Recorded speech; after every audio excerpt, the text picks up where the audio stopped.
and maybe the offense is beginning to catch up. Last night, the Royals came up with 16 hits for the second time on this trip. Game 3 in Seattle is next on Fox Sports Kansas City.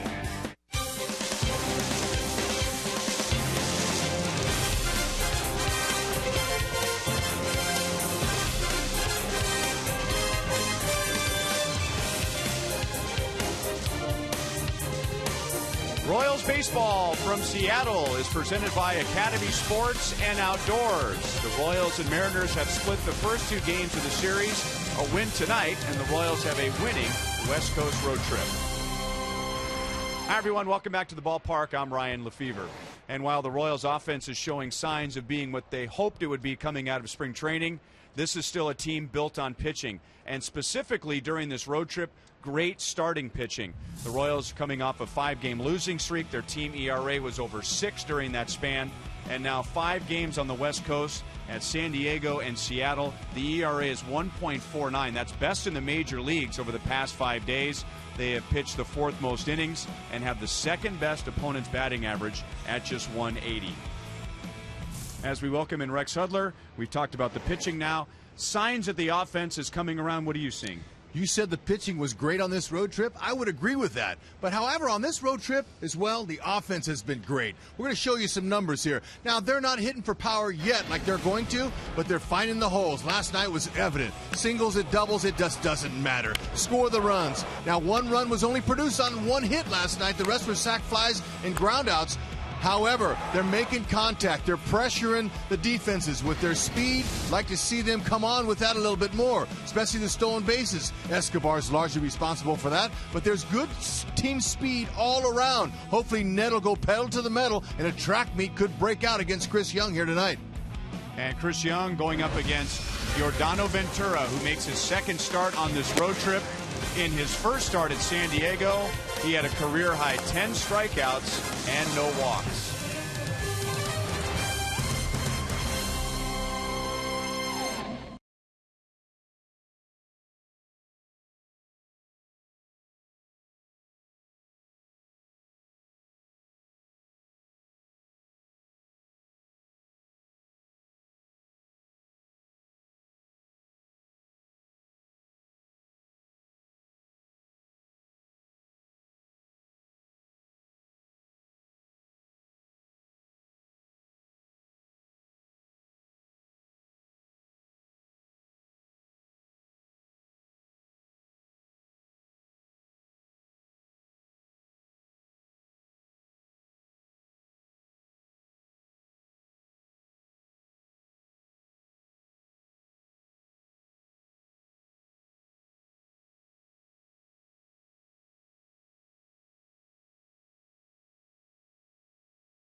Had a chance to face some big-name Dominicans so far, and they'll get another one tonight in Robinson Cano. Jose Reyes, Melky Cabrera, Jose Batista, Edwin Encarnacion, Nelson Cruz, and now it'll be Robinson Cano of the Seattle Mariners. Joel Goldberg out in left field over the bullpen. Ventura just finished his warm-up tosses, and you can hear some of the fans out here saying, man, that guy throws fast. Robinson Cano feels the same way. Talking to him yesterday, he said obviously he hasn't seen him in person yet, although they met and talked the other day before the first game of the series, but he's seen highlights. He's impressed with what he sees. He's very impressed, he said, with the good curveball. And as far as that fastball, no surprise, but Cano saying that guy, he throws gas. Should be a very interesting matchup tonight between those two fellow Dominicans as Ventura gets his chance to start facing some of the players that he watched as a kid growing up in the Dominican. First pitch is coming up next from Safeco Field. I'm Joel Goldberg. Ryan and Rex are back with the call after this quick break.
Baseball is brought to you by your Kansas City Chevy dealer. It's Chevy Truck Month. Visit your Kansas City Chevy dealers.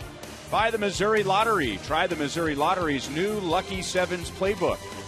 And by AT&T, mobilizing your world.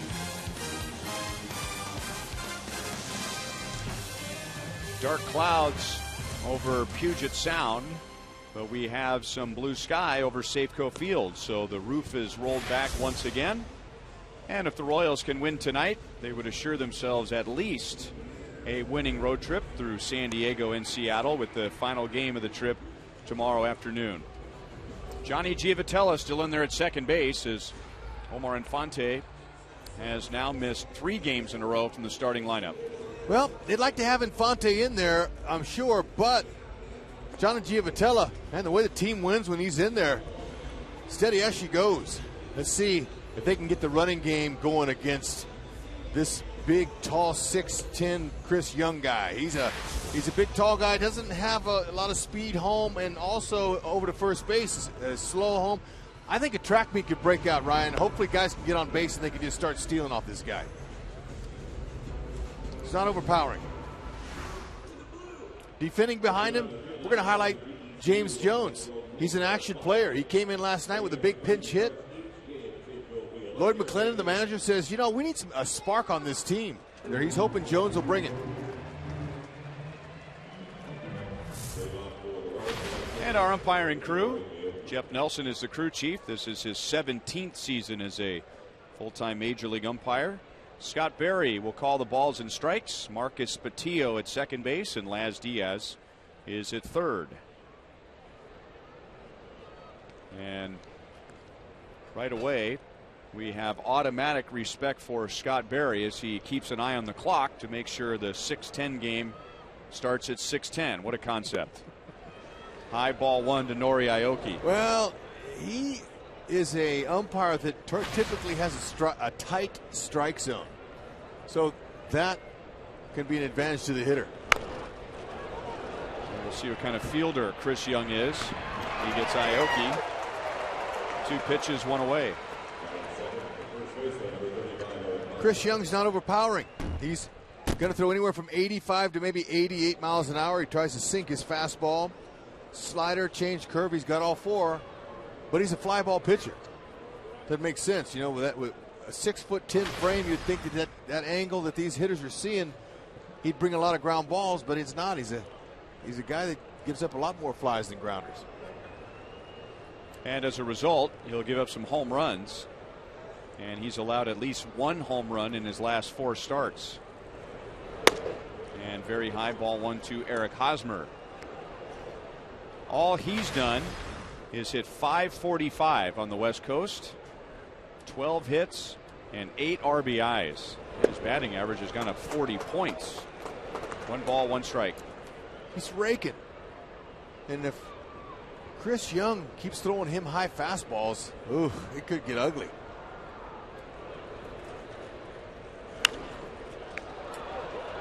Up the right field line, long run for 3 Mariners, and it drops. So Hosmer hit it to the right spot, and he's still alive, 1 and 2.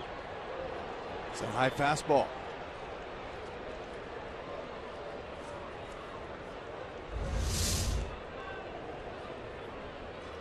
Ball had a lot of air under it for not being caught. Because they were playing Hosmer a little bit over towards the opposite field.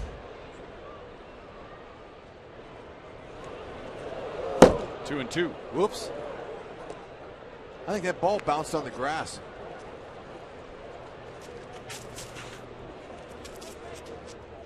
And catching Chris Young tonight is former Royal John Buck, who is the backup to Mike Zunino. 3 balls, 2 strikes. And Young has thrown to Zunino in all 5 of his starts this year. So this is the first night that Buck and Young have hooked up. Still 3 and 2. Chris Young first got to the big leagues 10 years ago. 2004 with the Rangers, so he's been around for a long time. But only 2 Royals in the lineup tonight have faced him, because he's not faced the Royals since '05. Shallow left center, and going into a premature slide but still making the play is Ackley.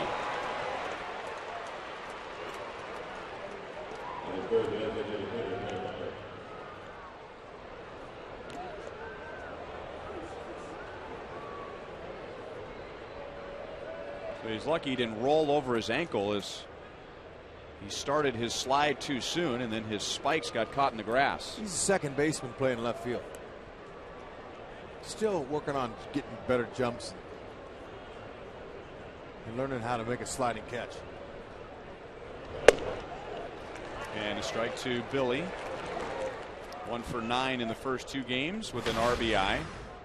He drove in one of the 6 runs last night. In fact, the first run in the first inning against Brandon Maurer.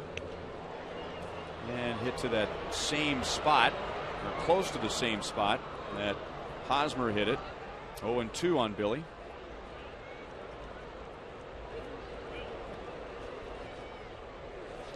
So the Royals haven't seen Chris Young since 2005, partly because he has spent a lot of time in the National League, and the other reason is he's had a lot of arm troubles. He has had surgery on his right arm 3 times. A little bit inside, 1 ball, 2 strikes. He has been on the disabled list 7 times in his career. He was an all-star in 2007. On the ground to Willie Bloomquist. In time to get Billy Butler. 3 up, 3 down, and now the Mariners getting ready to face Yordano Ventura, coming off a 10 strikeout game on Monday in San Diego.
Yordano Ventura is making just his 10th major league start and facing a team he has faced before. He saw the Mariners last year in September and pitched well, but not pitching as well as he is so far this year. Numbers are great. Hopefully he can just help his team continue to win. That's what they want to do, to ensure this a winning road trip. Can command the strike zone, go right after him. Got an interesting lineup here with Jones starting it off. He's going to be their energy guy, hoping he can get on base. Thing I like about Ventura, a lot of things, but he's only given up a 194 average to his opponents this year. And that is second in the American League.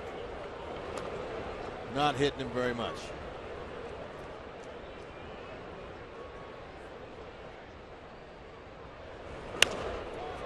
Fouled away by Jones. James Jones is 5 out of 11 this year. He has had 2 plate appearances in this series. I told you about his pinch hit double last night. He also has a sac bunt. 2-1. He is out of the Mariners organization. Drafted out of Long Island University. I say he's a sharp kid. Good personality. And Moustakas throws him out, and you can see the speed as Jones was burning up the line. 1 down.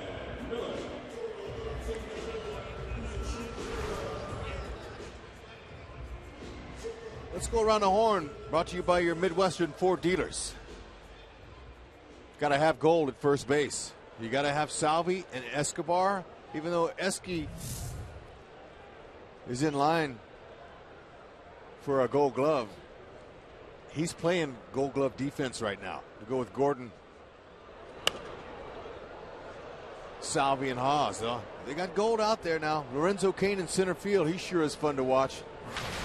So Ventura, he can stay in the middle of the field. This team doesn't do a lot here at Safeco Field. They're hitting just 193 and averaging just 2.9 runs per game, and that's the Major League Baseball's worst at home. So they're struggling hitting here for some reason.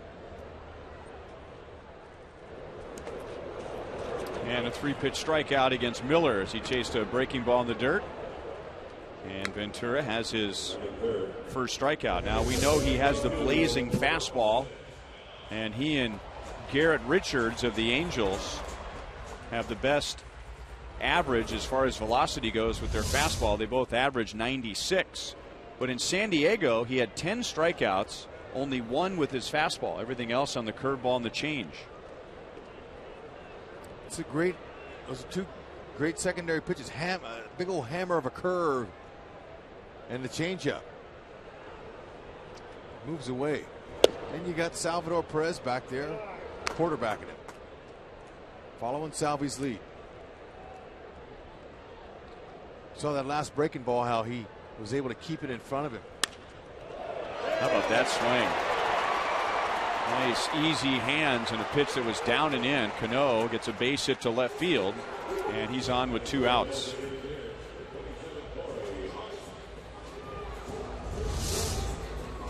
That's exactly the swing you want off a guy who throws hard. Let him supply the power. He just wanted to meet this. Ball shot.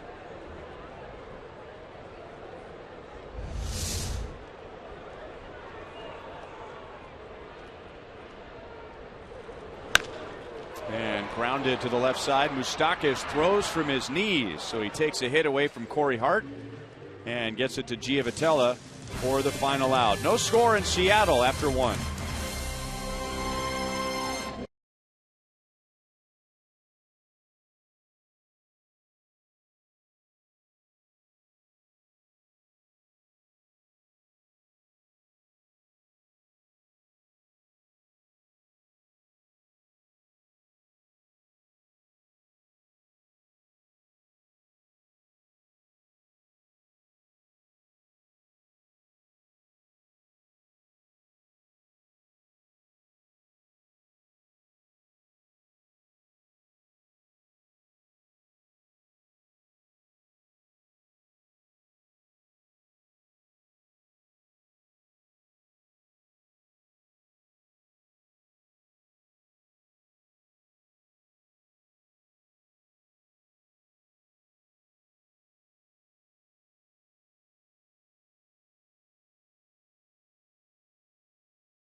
Second inning here. Hey fans, it's time now for you to tweet your photo using hashtag KCFanPhoto for a chance to have it shown in an upcoming game broadcast. Brought to you by AT&T.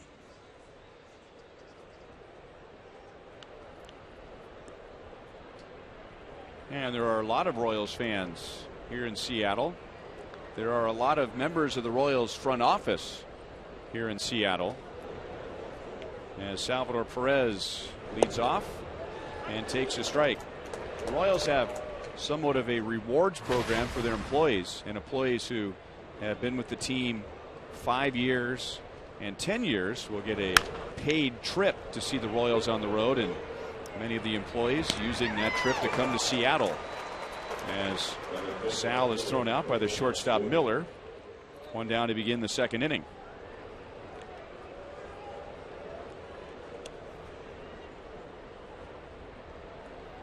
Sal had a 3-hit game last night, and so did Alex Gordon, making him 4 for 8 in the series with a run scored.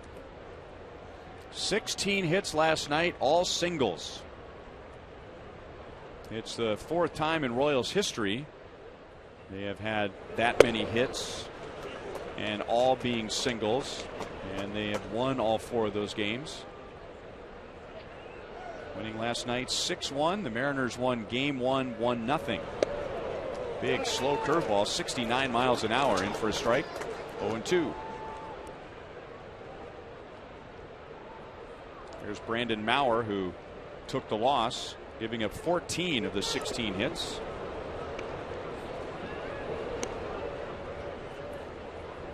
Got like 6 miles an hour in between his pitches, so he really can change speeds well. It's one of the reasons why he's been keeping a lot of hitters off balance. Alex strikes out, and that's Chris Young's first. Sneaky. At 6'10", a lot of moving parts. Ball gets on you in a hurry. It seems like it does anyway. Gun may not say it. Yeah, and you're right. A guy that size, I mean, he looks like he should be able to throw the ball through the stadium. 84 miles an hour to Johnny Giavotella. Called up before the game last night, went 1 for 5 with an RBI. Royals are now 6-1 in games right after Giavotella has been called up. And quickly 0-2.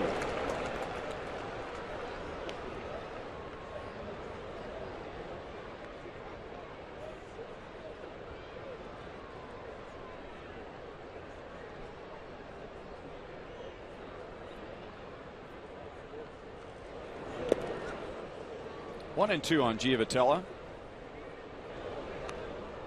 He was having a big year at Omaha, hitting over 350, and his on base plus slugging was just under 900, and playing quite a bit of third base,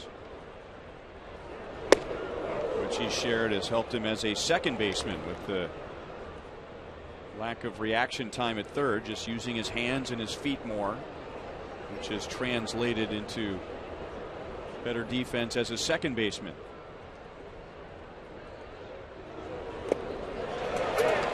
Back-to-back strikeouts and another 1-2-3 inning for Chris Young as he has retired the first 6 Royals tonight.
You know what? Keep them to yourself. Okay. No score to the bottom of the second inning. Here's our Sprint Framley question of the day. And with the Sprint Framley plan, everyone gets unlimited talk, text, and 1 gig of data for as low as $25 per month per line. While on the Sprint network, the more people added, up to 10 total, the lower your rate. Plus, while you'll save as a team, all accounts can be billed individually. Which road start has been the most impressive for Ventura? Was it his win at Houston? First major league win? Was it at Baltimore? career high 8 innings and a then career high 8 strikeouts. And Smoke, it's a 2-hopper out to Giavotella. 2 pitches, 1 down in the second inning. Or was it San Diego when he struck out 10 without a walk in 6 innings? I like him going deep in the game. I'm going B. I like the 8 innings pitched. Save the pin.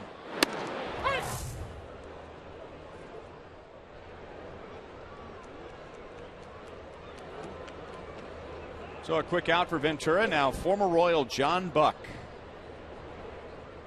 who swings at the first pitch and drops it inside the right field line. And the Mariners have their second hit. 1 on, 1 out. Let's go to Joel. Well, we got a chance to catch up with John Buck yesterday. Second straight year, because last year he was with the Mets. Royals saw him in interleague play, and he said he's adjusting to this sort of new baseball life where he doesn't play as much. He said his ego would love to play every day. His body definitely lets him know that he cannot play every day. So he is a reserve player, a veteran. Here's the interesting thing, and this may not surprise anyone that knows John Buck. Right now, here in Seattle, we're going to see a wild pitch there. And Buck, the home plate umpire, Scott Berry. And Buck was not going anywhere beyond second base. But we know that John grew up, he's a Utah guy, outdoor guy. Last year, he was living in an apartment overlooking Central Park. This year right now, until his family moves out, he is living in an RV on the outside of town. He bought an RV during the offseason. He said when he was a kid, his parents had an RV and they drove him all around to different sporting events and on trips. His wife's family did the same thing. She was a volleyball player. They want to do that for their kids. And until the family moves here, he's living out in an RV park in his beautiful new RV, fishing most days. Said he actually enjoyed living in New York City. That surprised a lot of people that knew him. But you talk about 2 different worlds here. His third child was born in New York City, and now the family will be heading out to the Pacific Northwest. And they will not all live in that RV together. 2-0 on Dustin Ackley. He has caught the fly fishing bug. Mike Sweeney encouraged him to try fly fishing, and I guess that RV is close to some very well-known fly fishing rivers. So let's see how he winds down or decompresses before coming to the ballpark.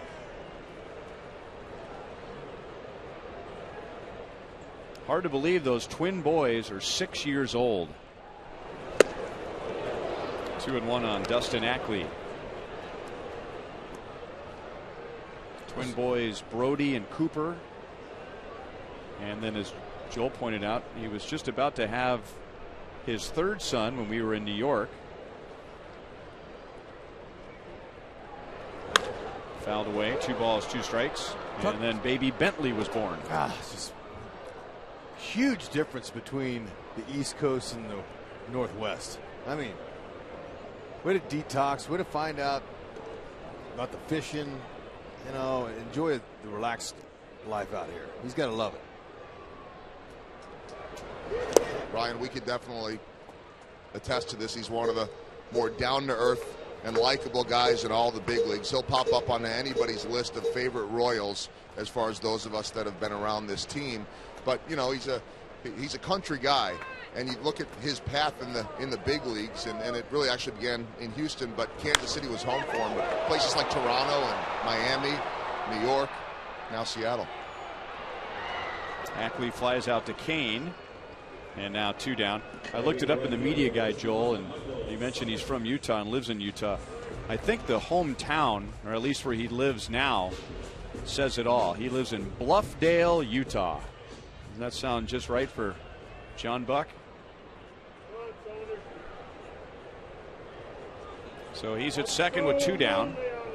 And Michael Saunders, who led off the first 2 games of the series and went 0 for 6. He bats 8th against Ventura.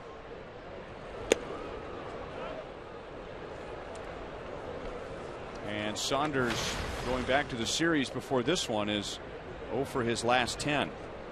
Isn't this when Seattle scores their runs? With 2 outs? 2 outs.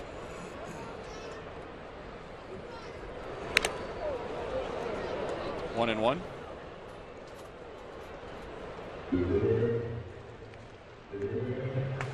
Now, Joel told us last night that Michael Saunders and Lorenzo Cain, both playing center field, were teammates in junior college, Tallahassee Junior College, and there you go.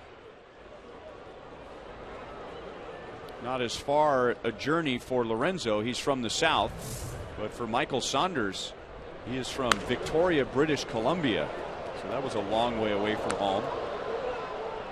Saunders is just a ferry ride away from his hometown when he's here in Seattle.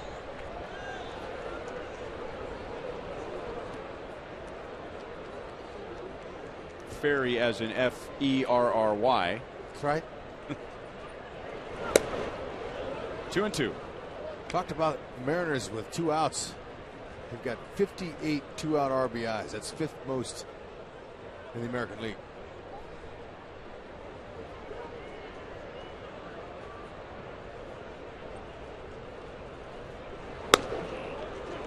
Three and two.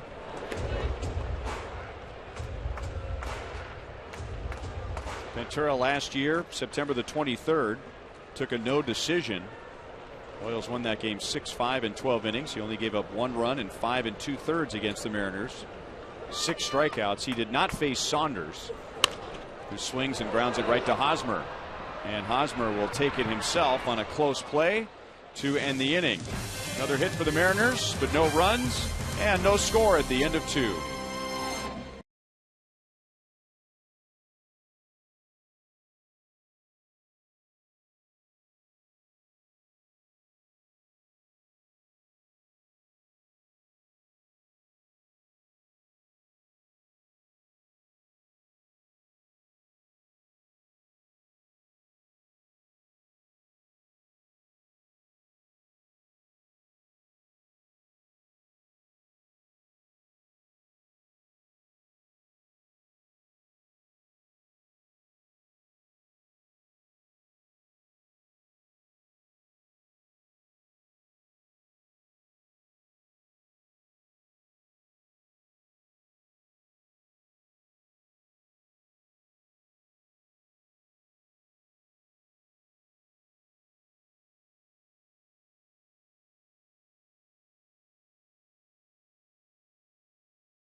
Third inning. Tomorrow is the final game of the series and the road trip.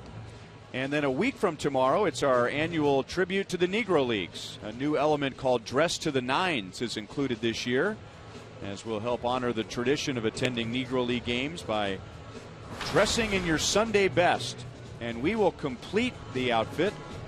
If you're among the first 10,000 fans, you'll receive a Monarchs fedora. Ticket prices start as low as $15, with a portion supporting the Negro League Baseball Museum. And for more information, go to royals.com/NLBM.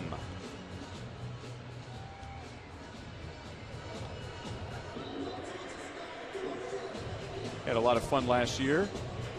Our game broadcast. Big crowd at Kauffman Stadium. We had our fedoras on with the old school suits with the skinny ties, and we had that old school microphone, remember, in front of us. It was beautiful, and hopefully we're not the only ones this year. The fans can all dress up.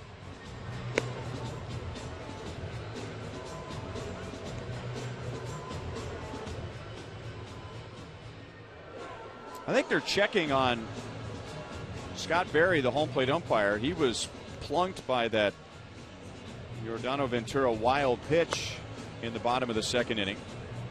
And the crew chief, Jeff Nelson, who's the first base umpire, went over to see if he was all right. I don't know if that hand was wrapped before the inning began, so they may have gone in there and wrapped up that right hand. Here's the play. Yeah, he fell short and it just caught him on the wrist and it hurt, man. I'm telling you. So they wrapped it in between innings. But in the inning where Ventura came out, he threw 4 wild pitches to Salvi before that inning even started. They're all in the dirt. They all went to the backstop. So I don't know what was going on there.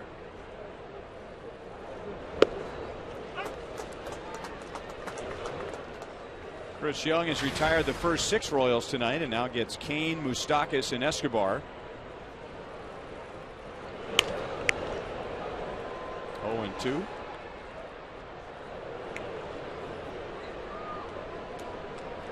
He's throwing strikes. He's coming after him.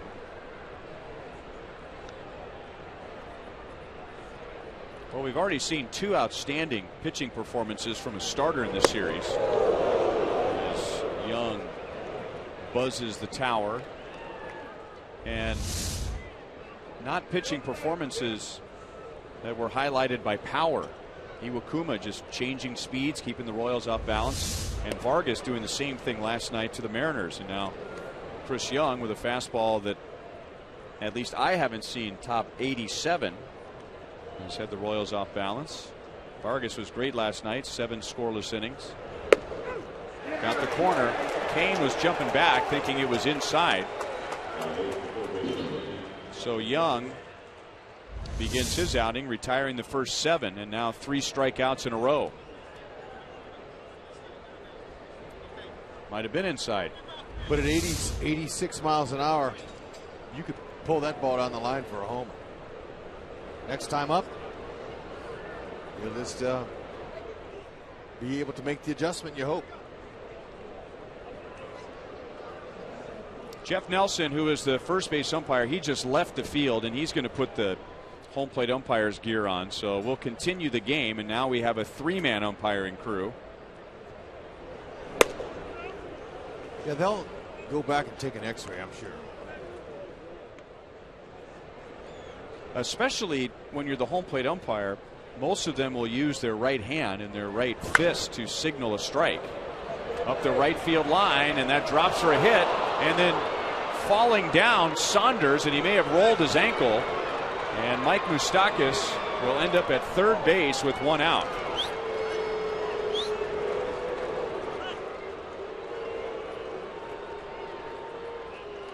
He tripped right before he went to pick it up. He went down. I don't know if he rolled an ankle or what, but they're going to go check on him. Okay, Moose got a floater that was way outside, and he reached for it. Hit off the end of the bat. Watch him go down here. Yeah, it looked like he just stubbed his toe on the turf. And Moose saw it all the way. Says, "All right, I'll take my first triple. Thank you."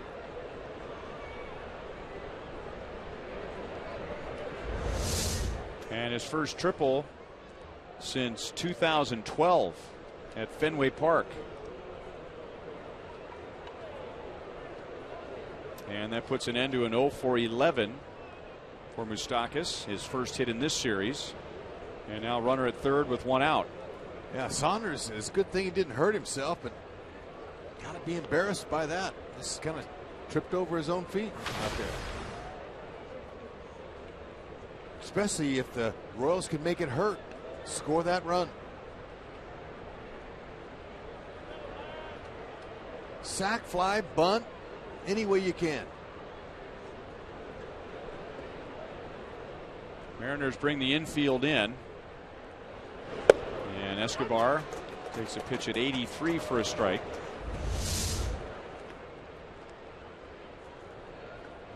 Looks like he skidded on the grass first as he was decelerating. That angle, we couldn't see his feet, but he basically tripped on the turf.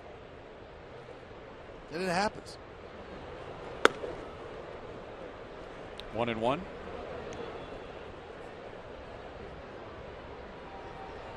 Heskey 1 for 5, 2 walks in the series. He's got his on base percentage up to .333. It was .259 last year.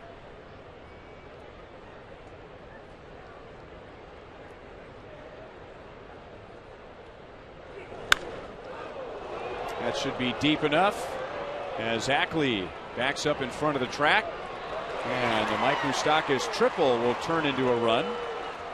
The Royals lead 1-0. And they are already 11-4 this year when they score the first run. Any way you can. Nice job. He got him a high fastball. The Royals know that Young likes to pitch up in the zone. Escobar was looking up there. So was Moose. He just hooked it.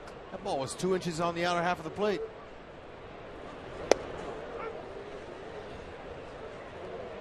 Aoki grounded back to the mound in the first inning.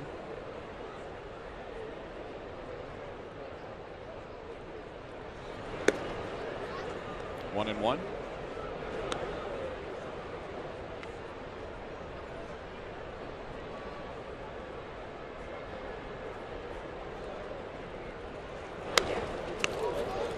One ball, 2 strikes. Aoki having a good trip so far, 7 hits. He has thrived at Kauffman Stadium, but really struggled away from Kauffman Stadium. It's starting to even out through his trip through San Diego and Seattle. As he slaps it to third, and Bloomquist gets up and throws him out. So after retiring the first 7, Chris Young gives up a triple, and the Royals get Moustakas home for the early lead.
To the bottom of the third inning, and our Toyota League leaders, the American League ranks for Yordano Ventura, not just rookies, all American League pitchers. 4th best ERA, the 2nd best opponent's batting average. He is allowing very few runners, only 11 walks in 38 innings, and very little power, just a .306 slugging percentage. You have that kind of stuff, you're going to put up those kind of numbers.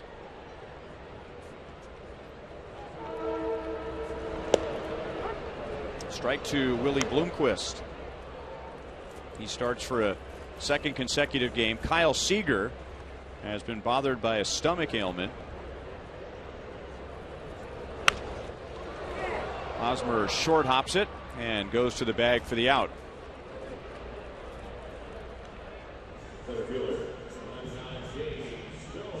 So at that low opponent's batting average, we have a trivia question for you. Active pitchers, the lowest career opponent's batting average with a minimum of 150 starts. We will give you one, Clayton Kershaw. I know number 2. We want you to guess number 2 and number 3. Number 2, I was looking at some numbers and went a little deeper and was surprised at number 2. So what do you think, Hud? I'm going to say Vogelsong. Ryan Vogelsong? Yeah. San Francisco. Got to be one of the San Francisco pitchers. How about Fernandez? You have to have 150 starts. Oh, okay. No, he's too young for that.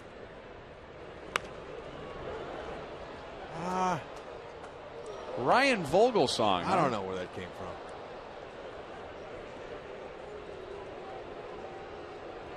Maybe you're right.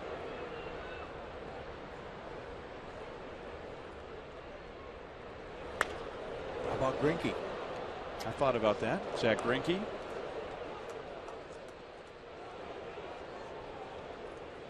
Wainwright?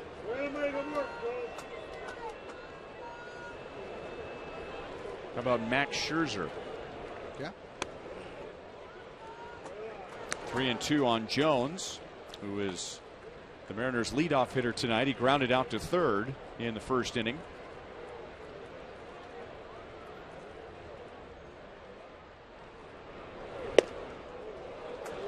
Just inside at 97, and Ventura walks his first.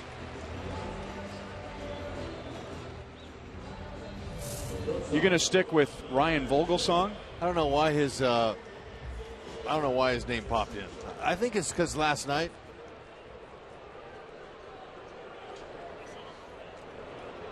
Yasiel Puig hit a home run off him in center field, and he said something to him at third base. Maybe that's why he's sticking in my mind.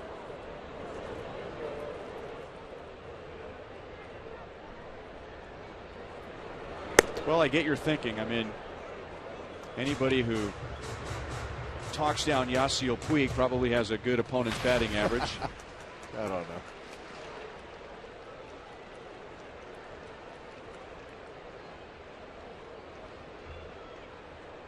Brad Miller struck out in the first inning. Very close at first, and Jones just got his hand back in. Quick feet. Ventura. Probably threw 95 over to Hosmer.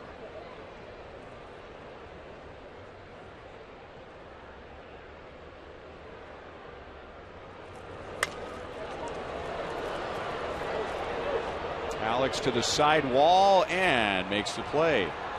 Fans were kind enough not to interfere. Alex, like a good kid from Nebraska, says thank you very much. 2 down in the third. Brad Miller not having a lot of luck. McClellan trying to put him in that second spot in the order, hoping to get some offense out of him. Maybe get some fastballs in there to hit, but he's missing them. He's popping up a lot. Yeah, Lloyd McClendon taking guys who are at the bottom of the order in the first 2 games, putting up the top of the order, and guys at the top to the bottom, trying to get this offense going. And I told you how badly they have performed in Seattle. Again, quick throw to first, and Jones gets back. Yeah, they're hitting 193 here, only averaging just under 3 runs per game.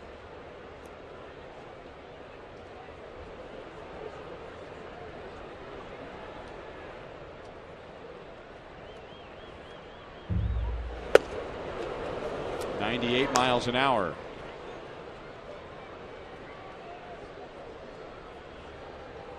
Remember Robinson Cano early in his career reminded some of Rod Carew. The way he holds the bat in his hands, very loose with his hands. And we saw those quick hands with his base hit against Ventura in the first inning on a pitch down and in.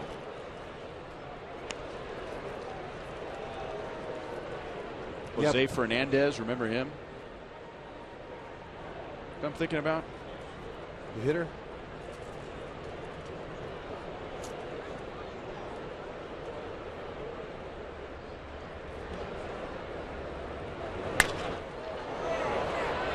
2 hops out to Giavotella, and he throws out Robinson Cano, and that's the inning.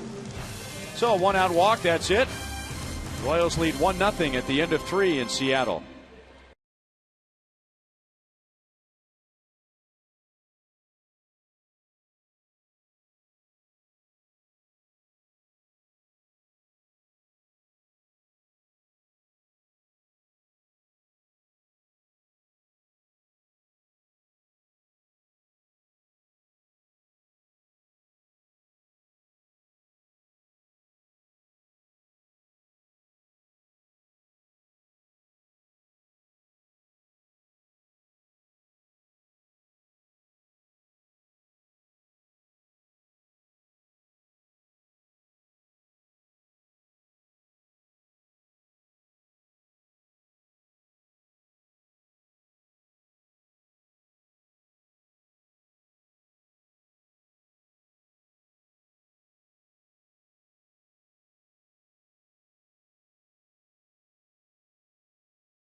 The crew chief, who started the game at first base, he is now behind the plate after Scott Berry was hit on the hand. And the umpires, at least for now, will work with a 3-man crew, as Scott Berry will probably go and get some sort of an x-ray on his right hand. Stephen Romero takes over in right field. And remember, when Mike Moustakas tripled in the 3rd inning, Michael Saunders went down and landed heavy on his leg and then went limping into the corner trying to run the ball down. So he's out, and Romero, who started the first 2 games, is now in right field as Eric Hosmer takes ball 1 outside from Chris Young. Okay, better look here at Saunders. Yeah, ooh, he twisted his left ankle. Okay, now we can see from that.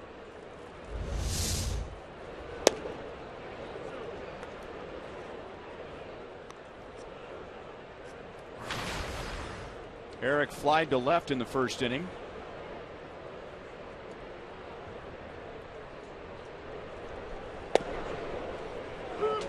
On the corner, 2-1.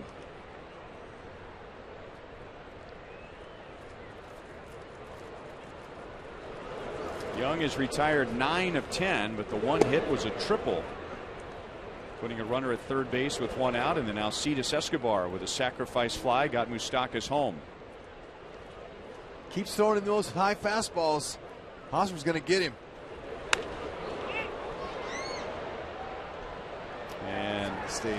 Bloomquist will make the play.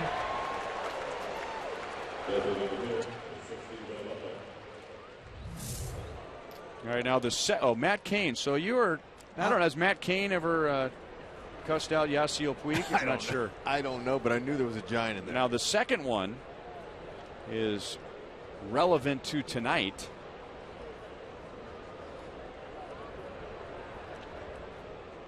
Chris Young. Hey, we have a winner.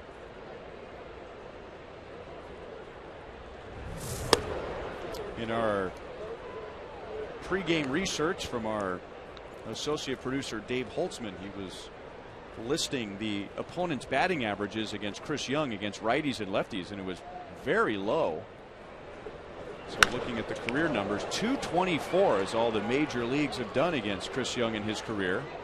As Billy is on for the first time, 1 on, 1 out. Just a reminder, as you enjoy a cold one, to look forward to Miller Time later in today's game, brought to you by Miller Lite.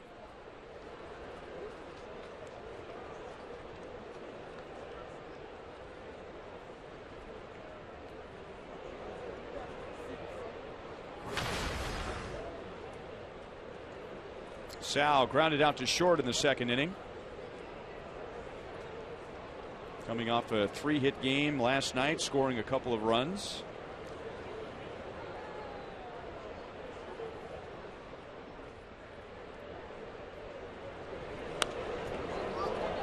Oh, and 1. Unusually high number of grounded into double plays by the Royals this year. Salvador Perez has grounded into 7.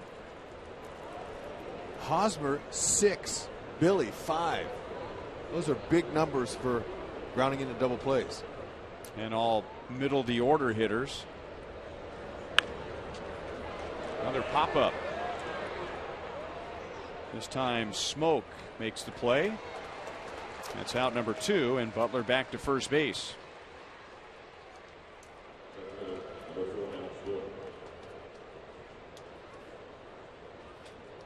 And now Alex with a runner at first, 2 down. And Young struck him out in the second inning.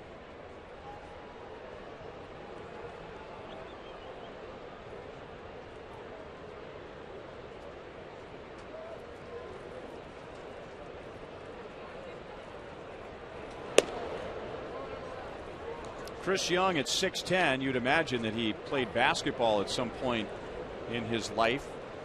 And he actually played in college at Princeton. So he had plenty of options when he was done there. First of all, the Princeton education, and then he had professional basketball and baseball offers. The Sacramento Kings were interested in him. He ended up signing with the Pittsburgh Pirates. Traded a couple of times early in his professional career, and then got to the big leagues with the Rangers in 2004. He had 2 very good years in 2005, 2006. All-Star in 2007, and then all the arm problems. Alex hits it on the nose, but right to Jones in straightaway center field. So another scoreless inning for Young, but the Royals lead 1-0.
Baseball is presented by Panera, coming soon to College and King in Overland Park.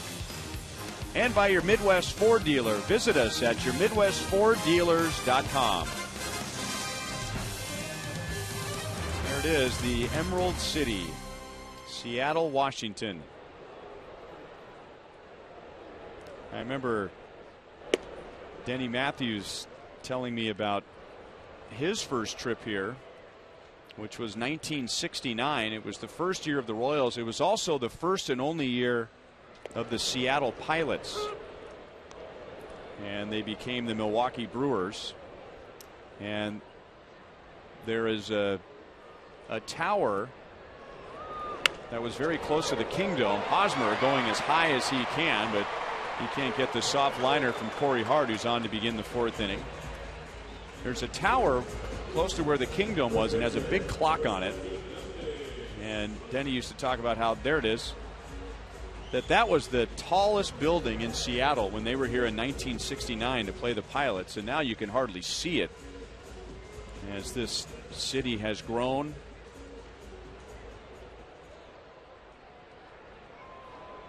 A lot of technology and .com companies have helped Seattle become one of the nation's largest cities. Just beautiful.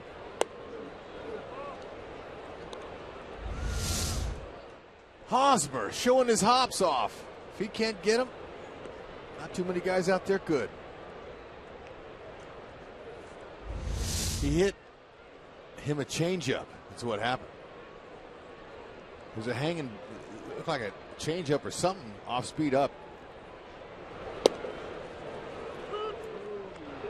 1-1 on Justin Smoke.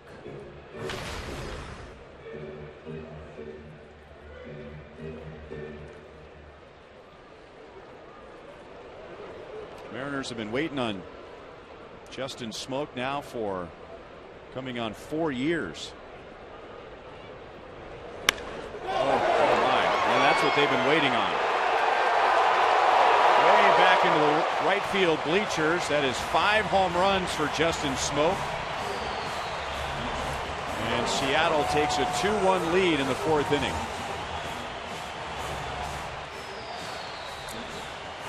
Guys got popped from both sides of the plate. He's gonna figure it out. And he figured out that last pitch. Right down in his wheelhouse, down and in. Quick bat, barreled it.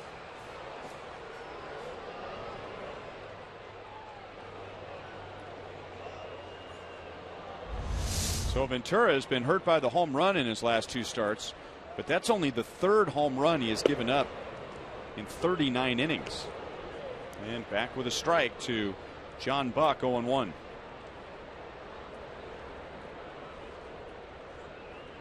Buck singled up the right field line in the 2nd inning. And hits it out to Moustakas, who plays the 2nd hop and throws him out. Fans cheer on Gold Glove winner Alex Gordon in his special fan selection section. Gordonation. Get this new limited edition Gordonation t-shirt and a seat near Alex in left field for just $35. Your next chance to be a part of the Gordonation is just 5 days away on May 15th when the Royals take on the Orioles. Join your fellow Royals fans and support All-Star left fielder Alex Gordon. Get your tickets now at Royals.com/Gordonation or by calling 1-800-6-ROYALS.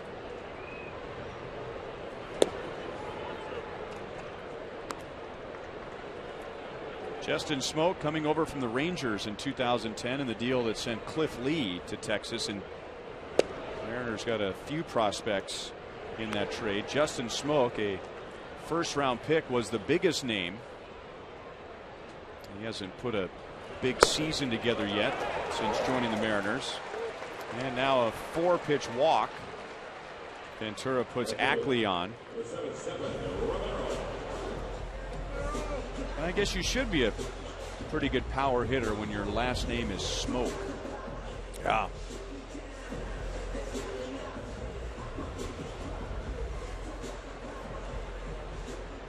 And now Stephan Romero, he hits for the first time. He replaced Michael Saunders in the top of the 4th inning. Saunders left with a hyperextended left knee. And double play, heads up by Johnny Giavotella. He could have caught that ball on the fly, but he stayed back on it and turns it into a double play. Heck yeah. Great play. Do it all the way.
Run of the year and put Seattle in front 2-1 as we begin the 5th inning.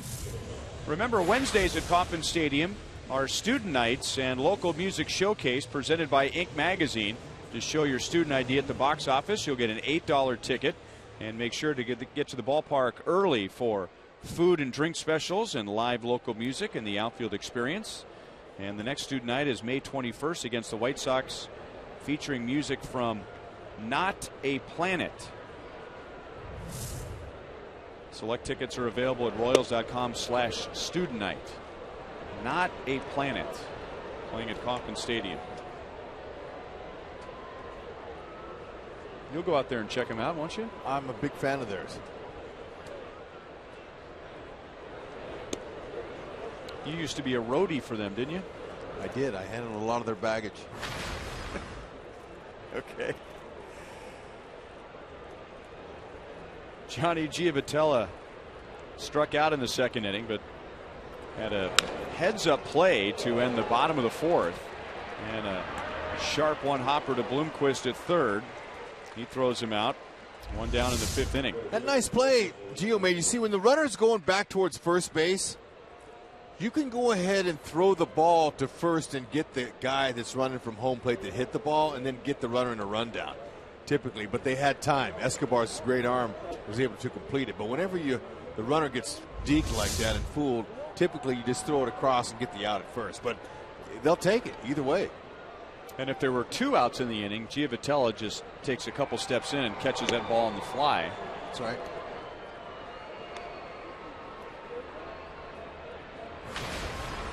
Chris Young struck out Kane in the 3rd inning. 1 ball, 1 strike.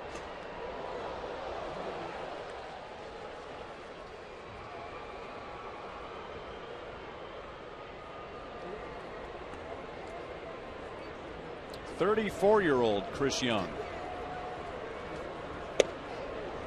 And he was signed late by the Mariners in spring training. He spent all of last year pitching in the minor leagues in the Nationals organization. And the fly ball pitcher gets one into right center field, and James Jones brings it down. We told you about all the injuries that Chris Young has had. 3 surgeries on his right arm. And if he wins tonight, it would be the first time he has won 3 consecutive starts in 8 years. Gotta go back to 2006. Good for him. You know, he wasn't sure if he was going to just take it to the house. Too much shoulder injuries, you know. His shoulder was bothering him for like the last 4 or 5 years. He couldn't hardly sleep on his right side. They found out there was a nerve in his neck that was causing some problems in his shoulder. It was making it hurt in his shoulder, so they got the nerve fixed, and now he's pain-free in his shoulder. So I'm happy to hear that for him. I've talked to a lot of players that have had surgeries on their shoulders before, and I'm fortunate I never had to go through that, but hard to sleep, you know, all those tossing and turning evenings can be tough. But for him, he's got 3 young kids. He's excited. He's got a great wife. He says, you know what? My family believes in me. I'm going to continue to pursue my baseball career. And I'm proud of him for doing that. It's been 8 years, 8 months since the Royals have seen him, but nowhere near the longest gaps between starts against the Royals. Joe Niekro, 14 years in between starts. This is not an easy play, as the shortstop Miller had to run in from shallow left center field to make the play. Mike Moustakas is out, and so the Royals 1-2-3 in the 5th inning.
Vote for the Royals Player of the Month at rallyhouse.com/Royals, and you'll be entered to win a majestic prize pack from Rally House.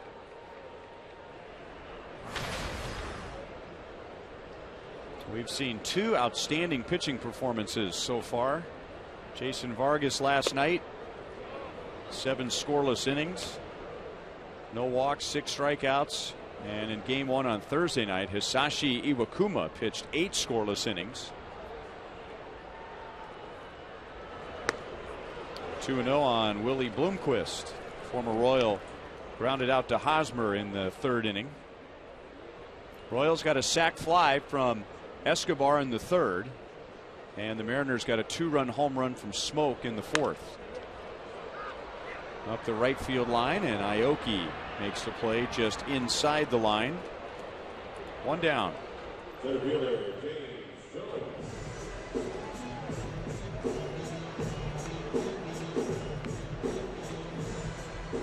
And now 3rd time to the order against Yordano Ventura. James Jones is grounded out to 3rd and walked. Salvador's doing a lot of talking with Ventura here in between pitches. And he's been using a lot of body language. He's pushing him back, saying, stay back, stay back. It looks like he's fighting his mechanics today, Ventura. Not hitting his spots like he did in his last outing.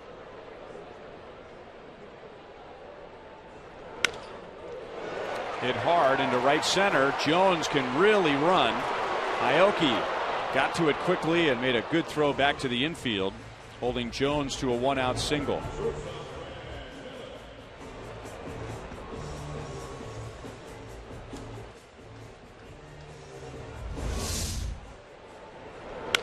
Fastball in the middle of the plate, short, quick swing.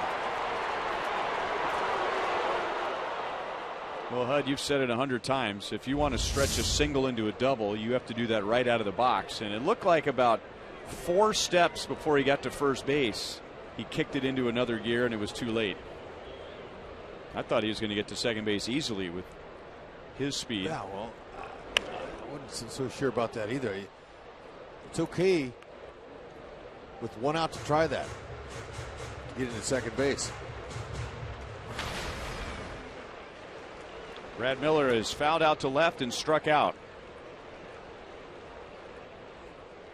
He's got his average down to 167.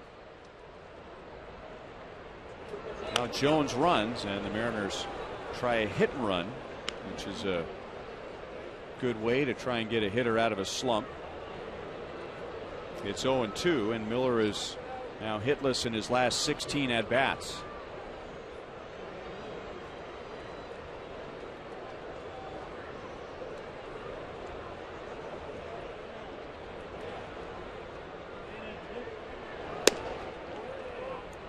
One and two.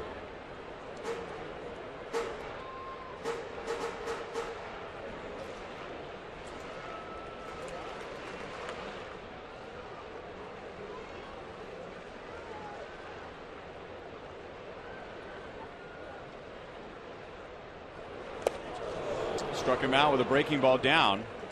Same pitch that Ventura got him with in the first. So it has not been a big strikeout game for Ventura. He only has 2, and both of them against Brad Miller. Salvi blocking that ball in a great way right there. Just kept it in front of him. Didn't want Jones to advance. Soft hands. He amazes me.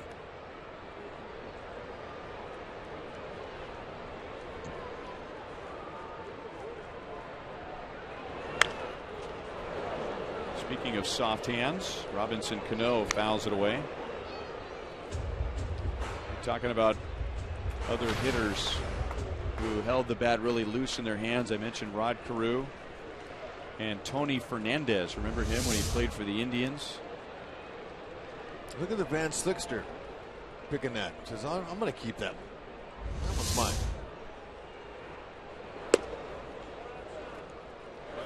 1-1. Yeah, you know, Rod Carew developed that stance getting down low like that because he had trouble facing Nolan Ryan. Every time he was facing Nolan standing straight up, he would strike out and swing and miss at that pitch. So he moved his head a foot down. He said that's what altered him into his Hall of Fame batting position. Because of one pitcher. Yeah. Interesting. And then he stayed with it.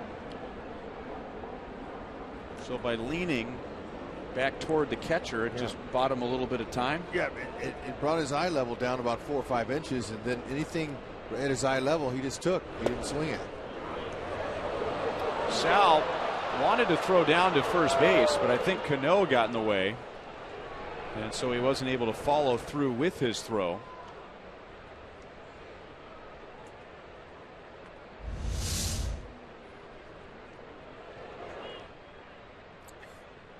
Yeah, he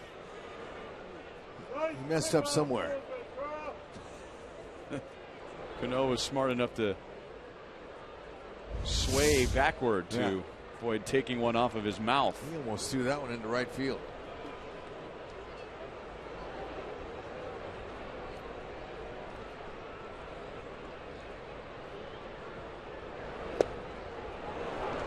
Full count. And now with 2 outs, James Jones will get an early break.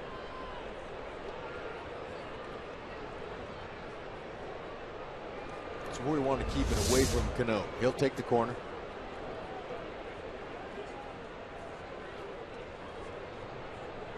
Salvi wants breaking ball.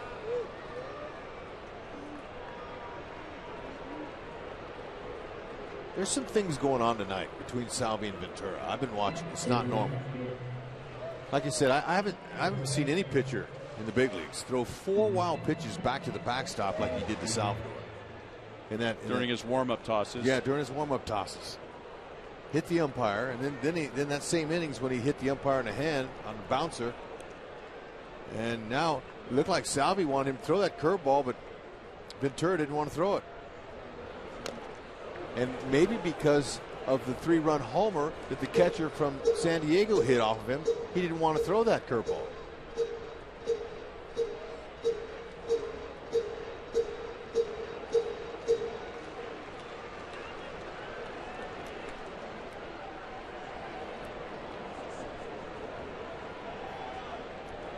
So maybe he tries his changeup.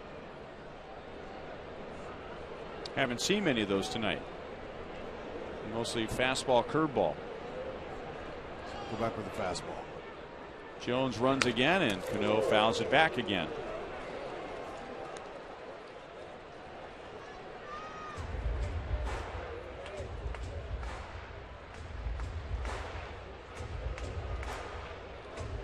We got a couple of those balls that were thrown to the backstop in between the inning.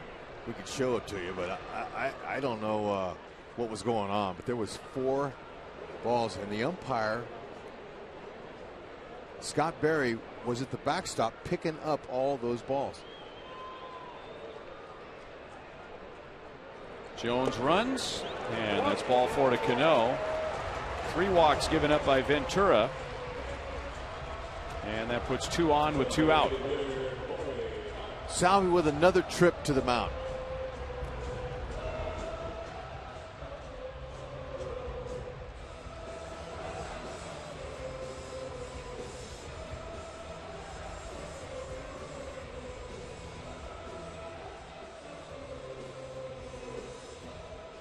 Another trip to the mound. It looked to me like he gave in to Cano there, didn't want to challenge him. Cano got that base hit off him earlier on that fastball. For some reason, he was showing Cano a lot of respect there in that at bat. Corey Hart singled in front of Justin Smoak's 2-run home run in the 4th inning. He got tied up with a fastball up and in. Corey Hart is 1 for 2.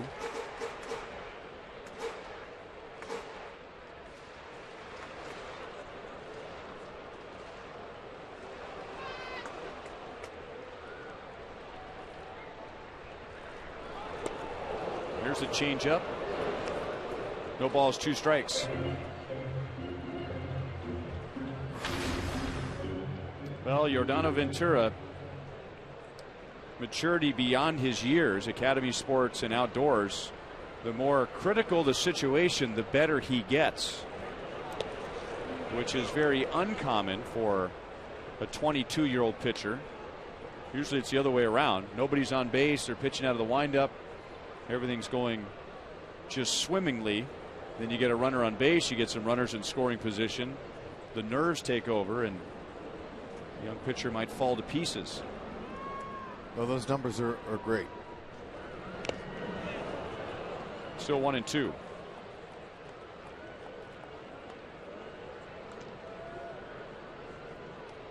Corey Hart had some big years in Milwaukee, some of those years for Ned Yost. His best year was 2010. 31 home runs, 102 RBIs. Big, strong, and has good speed. He had a couple of 20-20 seasons. At least 20 home runs and at least 20 stolen bases in the same year. But he missed all of last year after having surgery on both knees. The Mariners signed him during the offseason to be their primary designated hitter.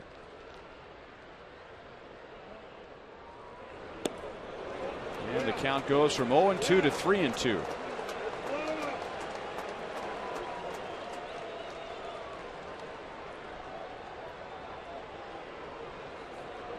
Well, the velocity's there tonight. He's had 38 pitches at 95 or more. But he hasn't gone over 85. Or excuse me, 98. Haven't seen any triple digits. And he's thrown very few changeups, and that was a beautiful pitch at the right time when Hart was all geared up for a fastball. So the Mariners leave 2 on base in the 5th inning. They have a 2-1 lead at the end of 5.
Biggest crowd of the series on a nice Saturday evening in Seattle. The Mariners have a 2-1 lead.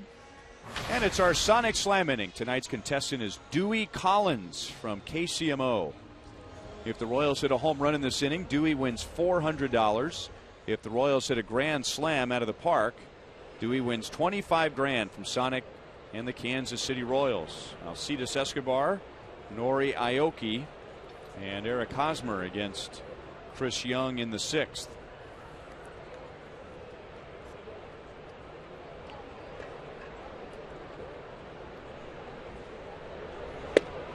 Escobar drove in the Royals' run with a sacrifice fly in the 3rd inning. Remember last night the Royals had 16 hits, all singles. Their first hit tonight was a triple from Mike Moustakas, and then Escobar got him home with the sac fly. Billy Butler also has a single. And that's it so far.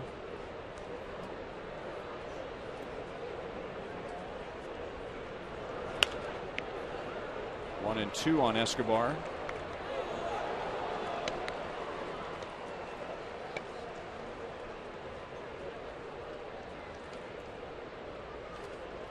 Chris Young retired 10 of the first 11 tonight.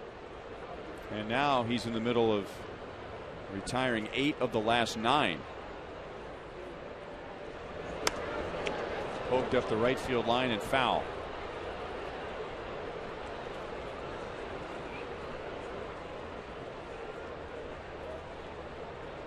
We were telling you about Chris Young playing baseball and basketball at Princeton. We saw a teammate of his in San Diego, Will Venable, plays right field for the Padres. He played baseball and basketball at Princeton. And one of those years with Chris Young, line to left, and Ackley coming up. He got a good break. So a tough luck out for Escobar. One out in the 6th inning. Here comes Nori Aoki with one out, and we go down to Joel. Ryan, thanks. You know, we all go on the road every now and then. We'll get our kids gifts, but maybe not quite like Nori. He was showing a bunch of us in the Japanese media a couple of gifts that he bought for his 2-year-old daughter, Emily, and the Japanese media, well, they knew exactly what this was, and we'll show it here in a second. For me, I had to get a lesson on maybe some Japanese culture. It was a couple of stuffed animals from a 1988 movie named My Neighbor Totoro.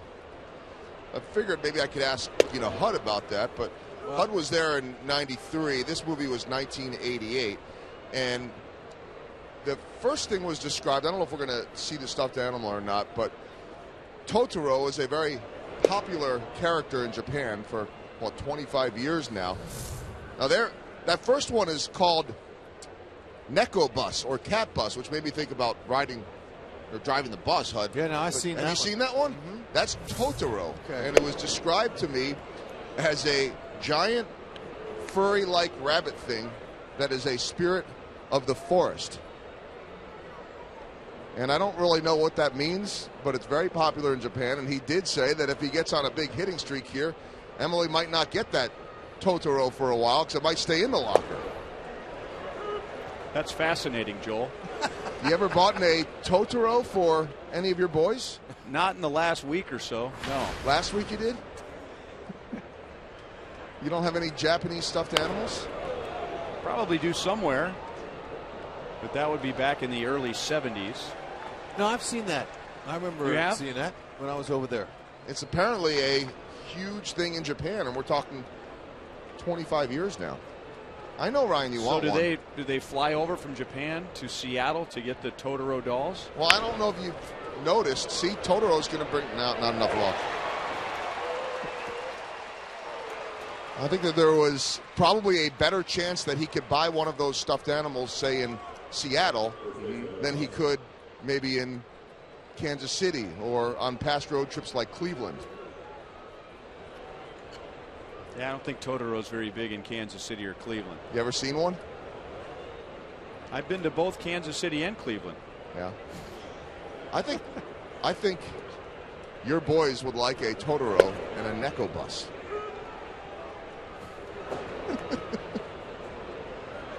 How did we get here? No, that was my fault. They have some pretty cool shops around Seattle. Have a lot of different wild stuff. That was an attempt at a segue, I think. I think you need to go tomorrow morning and go bring a few home, Ryan. Okay, I'll think about that tonight, Joel. Boys would love it. Third time around. Let's see if they can figure Paxton out. Or Young. Let's see. Loves this high fastball. He got Hosmer to pop up on it twice. And he can't lay off. Got it. Hit it hard that time. Smoke tags out Hosmer. So the Royals and Totoro go down 1-2-3 in the 6th inning.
Framley question of the night. 77% agree with HUD.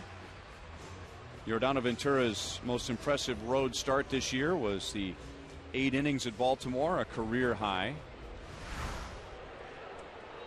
Tonight he has allowed 2 runs in 5 innings, and those 2 runs on 1 swing from Justin Smoke.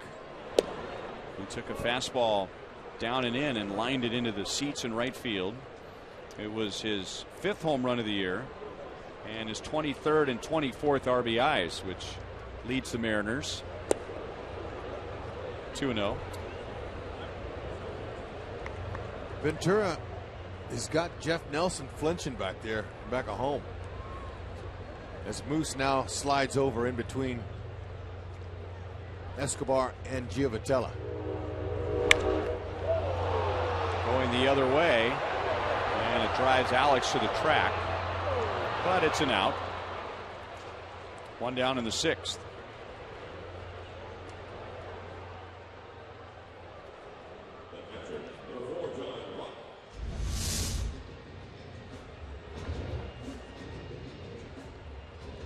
He tried to pull that, and that's the reason that he didn't quite get it out. Had he went with the pitch that way, he would have hit that out of the park. But he just pulled that a little bit, which is good for Ventura.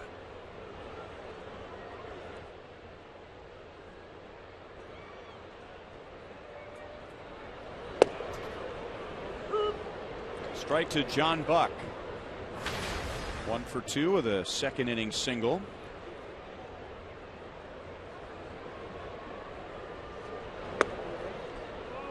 John Buck played with the Royals from 2004 to 2009. Made his big league debut with the Royals in 2004. Part of the Carlos Beltran trade, which was a 3-team deal. The Royals got Mark Teahan and Mike Wood from the A's and John Buck from the Astros.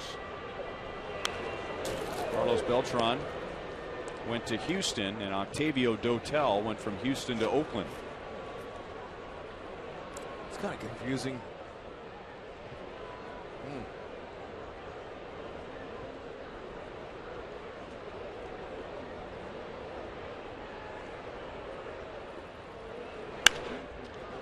Deep short. Escobar has time, and on 1 bounce gets it to Hosmer for the out. He didn't have to get airborne on that. He knew he had a little bit of time, so he planted himself and just got the ball on a straight line to Hosmer. 1 hopper. He patted his glove when he got set. That gives him time to get his feet lined up to first base. Nice play.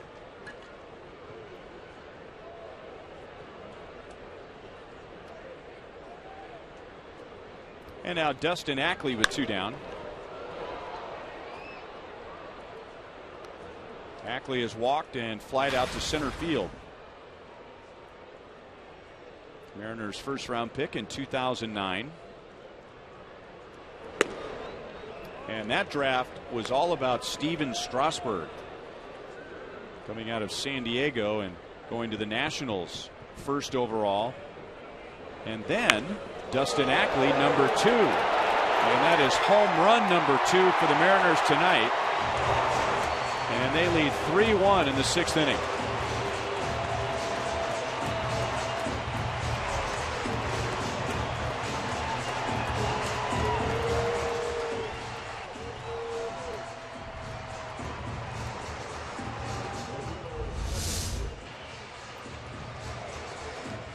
Floater.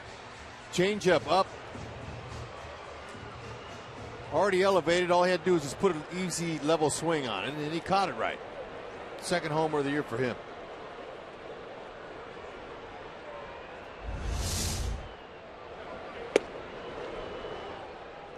And now strike to Stephan Romero. It's just the 2nd time in Ventura's career that he's allowed more than 1 home run. He allowed 3 to the White Sox in his final start of last year. throw that hard, you're going to give up some home runs. And that changeup there was elevated and at about 89 miles an hour. That's a good hitting pitch if it's up.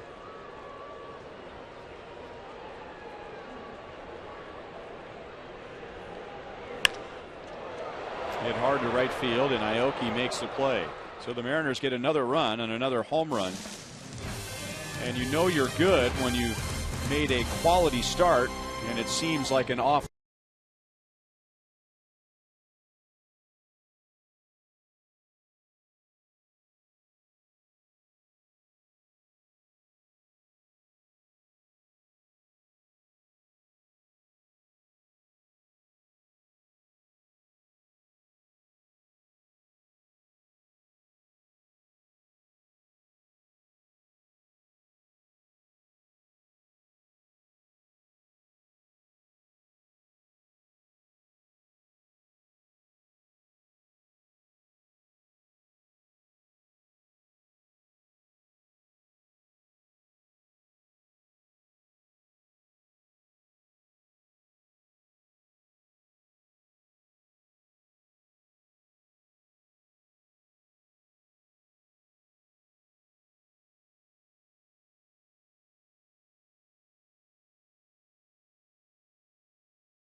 Course to buy Royals tickets, but also the best tickets to all Chiefs games. Tickets for Less has Chiefs single game tickets on sale for all games.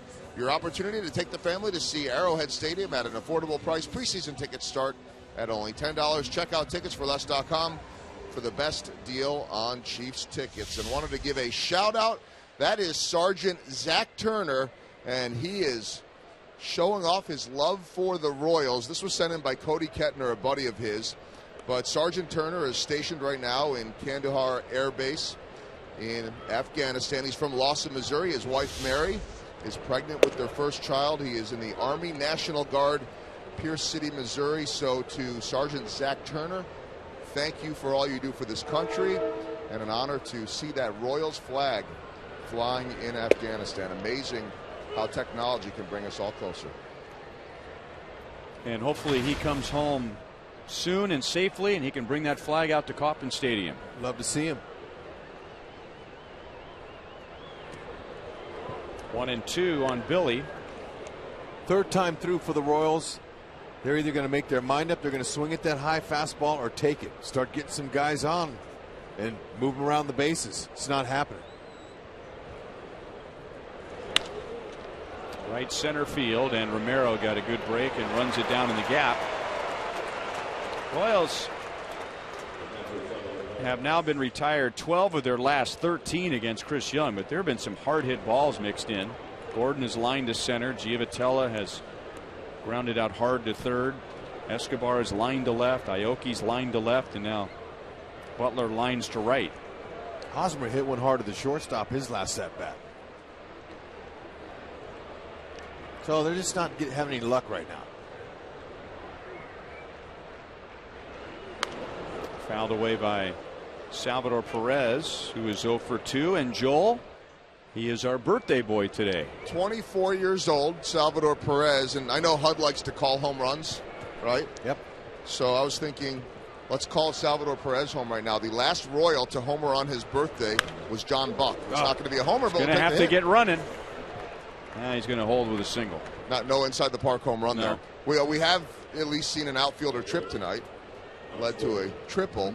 But John Buck not only has the last home run by a Royals player on his birthday, he has the last 2 home runs. He homered twice in his Royals career on his birthdays. Salvy's got another chance, or 2 maybe. He'll take this one off the end of his bat. Hit it where they're not. Alex is due. And he lined to center field his last time up. Just got underneath it. Well, that is referred to as pitching in the literal sense. Not using anything overpowering, but just enough changing of his speed of his fastball where Alex was out in front by a tick. I mean, that was the pitch that he wants. If that pitch was 87 or 88 right there, this game's tied. Maybe they can get him out of there and get into that bullpen. I don't think they're too comfortable with Young. He's too deceptive. That's right down the middle of the plate. But out in front just enough, got it down around the end of the bat.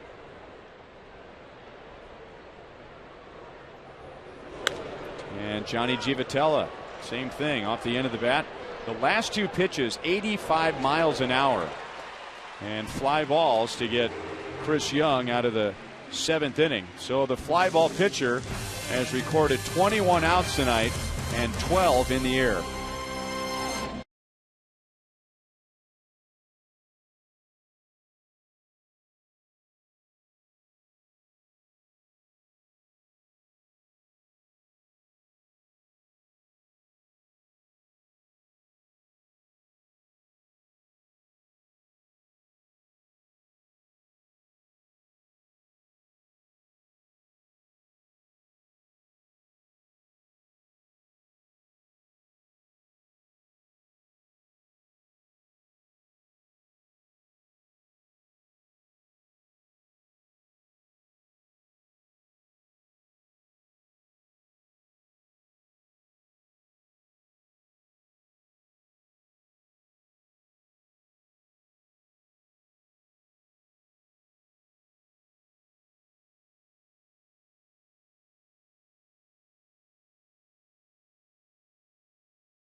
In Seattle, as Panera takes us around the league, how about the day for Victor Martinez as he hits his 8th home run on the year? It was a big 6-run inning in the second for Detroit.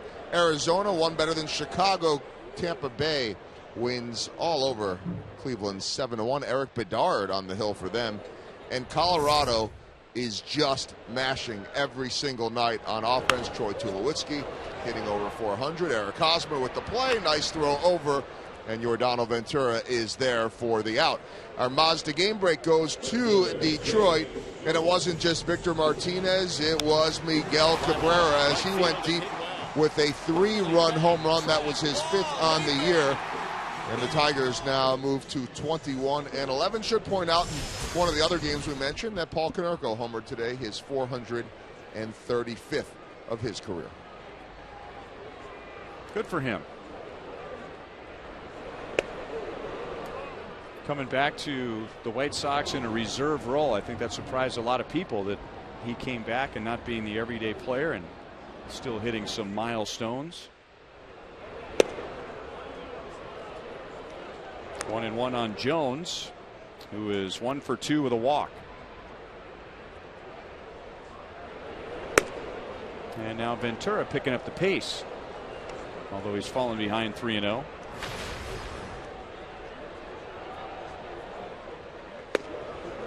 And now a 4-pitch walk, and that is his 4th walk of the game. Now, Hud, I don't know if this is related or not, but I'll bring it up. as Ventura looks like he's going to come out in place of Tim Collins. Remember, we talked before the game on the field about Ventura got burned by a bad pitch in San Diego. It turned his outing around, giving up the 3-run home run to Grandal. Other than that, he was great, and just wondered if he wasn't going to try and be too fine tonight, thinking that he had to be even better than he was on Monday and wouldn't be as aggressive in the strike zone. And he just seemed to be off tonight. He's only allowed 3 runs in 6 1/3 innings, but he comes out early, and Tim Collins is a Chevy call to the bullpen.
After 6 1/3 innings, he has only allowed 3 runs. He did walk 4, and not his usual dominant self tonight. No, he didn't look like himself. His command was off. His tempo was off a little bit, and him and Salvi had a hard time getting on the same page. It was a noticeable thing. A couple of left-hand batters coming up, so Tim Collins is on. Brad Miller with a runner at first, 1 out, and then Robinson Cano. So anyway, back to the San Diego game. Ventura, 10 strikeouts, no walks in 6 innings, and up until Yasmani Grandal hit the 3-run home run, I mean, he was almost unhittable. But the mistake cost him dearly. Royals had a 3-0 lead, and then one swing of the bat, and it was a 3-3 tie. That'll be out of play, and it's 0-1. And we as broadcasters love to say, well, he made one mistake and it hurt him. And that's really not the truth. I mean, pitchers make several so-called mistakes every night. It's just that not every one of them ends up in the bleachers. A mistake being they put a pitch in a spot other than where they were aiming. They put it in a hittable part of the strike zone. Sal runs to the screen, but it's back into the 4th row. So I just wondered that, because it was such a shock when Grandal hit the 3-run home run, that I wondered if Ventura thought he was going to have to be even better tonight than he was in San Diego. Who knows? You'd hope that wasn't part of it. That's a long time ago. He's got to get rid of those things. You know, he's learning. But I could tell he didn't want to throw Cano a curveball. Salvi wanted a curveball, and so Salvi called time and went to the mound. So obviously that might have been in his head. But you'd hope that he has a short memory. You want to learn from your past, but you can't dwell on today. You got to be thinking a pitch ahead. Collins' curveball looked better. It's starting to look like it's Collins of last year. It had a good bite to it.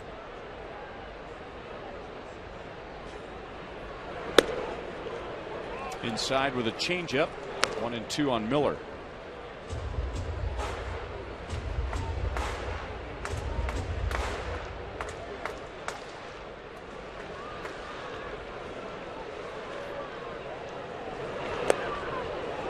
2-2.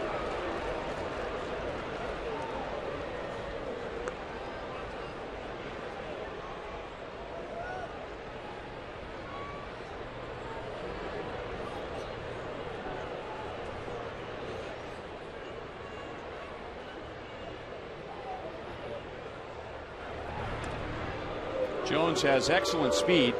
He only has one stolen base with the Mariners this year.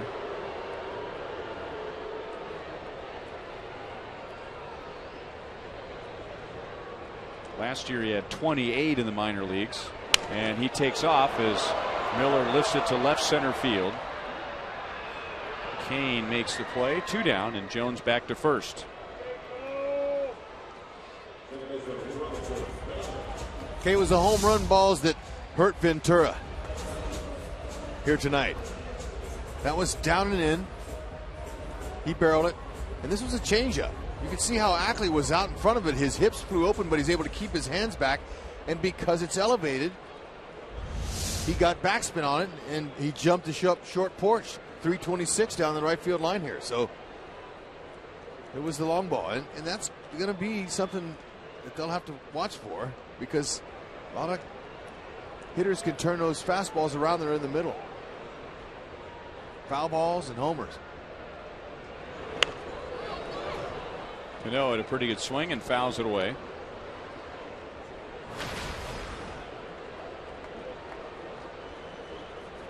He singled to left in the first inning against Ventura and walked in the 5th.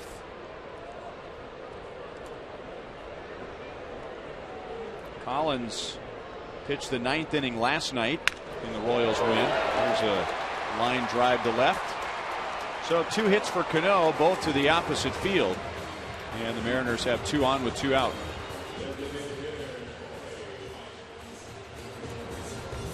As promised earlier in the game, we have the AT&T fan photo of the game from Jamie. And I believe that is Jamie loves Josh. Aw.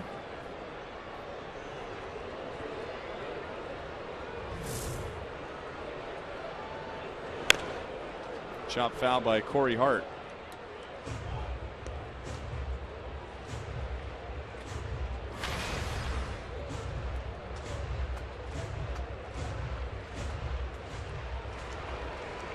Corey Hart singled in the 4th inning right in front of Justin Smoak's 2-run home run.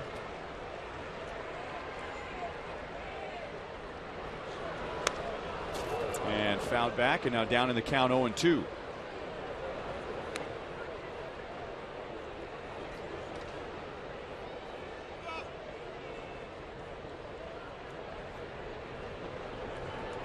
Corey Hart, 220 hitter against left-handers.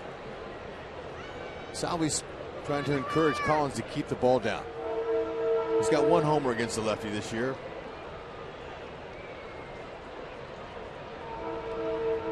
The arms will be put to the test on a single. Jones has good speed.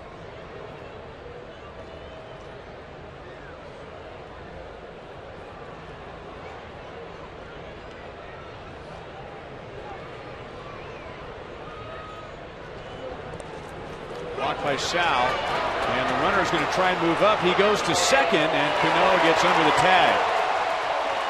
Now Johnny Giavotella reacted first by looking into the Royals dugout, and that might have been a sign that he thought he had gotten Cano.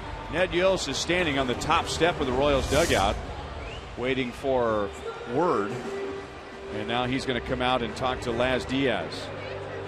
I don't know if he's going to have an argument there. If the ball's down by the bag, they get him. But Gio had to bring that tag all the way down. That took time and allowed Cano to be able to slide underneath it.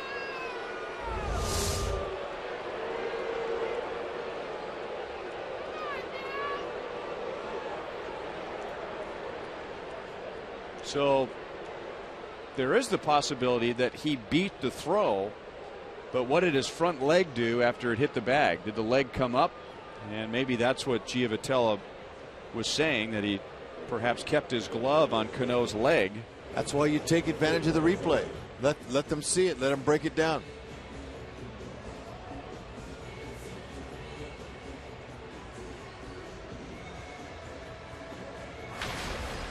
So there's Jeff Nelson, the home plate umpire. Here's another look. All right, so it looks like he's in there, maybe. But the foot, well, he slid into Johnny Giovatella's foot, so did he hit the bag? That's what Gio was saying. Gio was coming up and he was touching his foot. Looking at Lance Diaz saying he never got to the base. Well, he's tagged him. He's right. Look at Gio's foot. Interesting.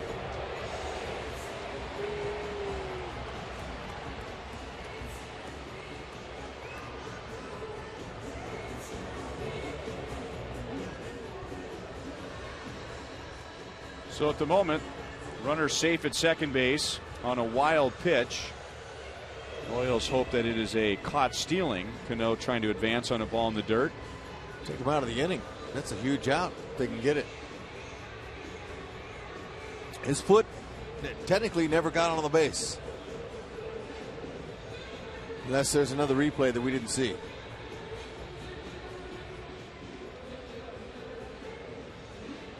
Now they're still looking at it.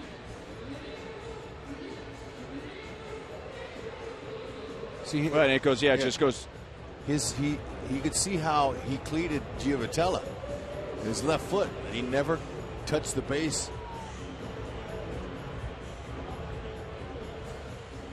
And Gio tagged him.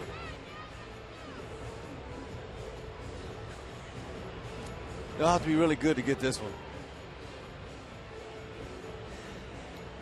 And remember, the umpires need clear and concise evidence that it was missed on the field. Yes.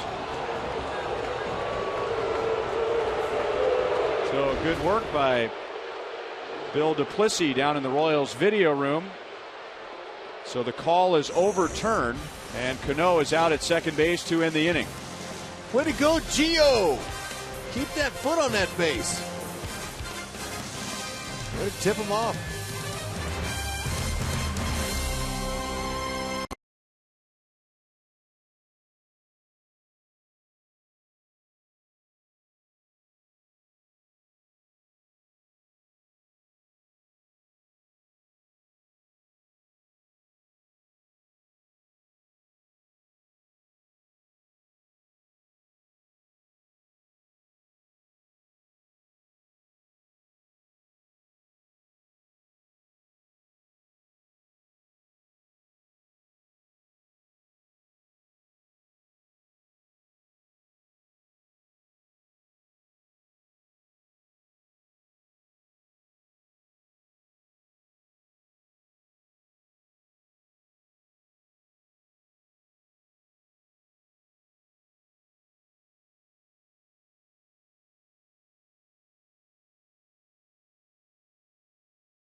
Baseball is presented by Steel. Find a helpful servicing Steel dealer near you. Visit steeldealers.com. And by Academy Sports and Outdoors. Right stuff, low price, every day. With a crowd of almost 30,000 here tonight. Ironically, on Kyle Seager bat night, and Kyle Seager is out with a stomach ailment. So they have been treated to the pitching of Chris Young so far, who has allowed only 1 run in 7 innings, and he's only thrown 85 pitches. Great sign in the last week of spring training for the Mariners. A couple of their young pitchers are hurt, so they went out and found Young, and Young's done a nice job for him. James Paxton, a lefty. Mariners are high on him. He's out with an injury. Taijuan Walker, we saw him last year. And a lot of that. Royals hitters just a little bit out in front, hitting the ball off the end of the bat. And that is the 13th out in the air for Chris Young tonight.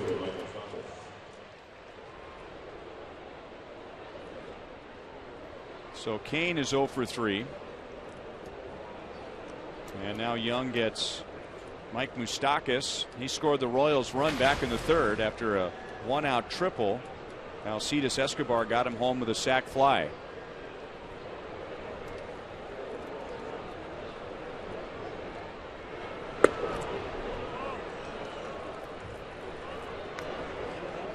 Young has mixed all of his pitches. It's hard to tell which one's his slider, curve, and his change.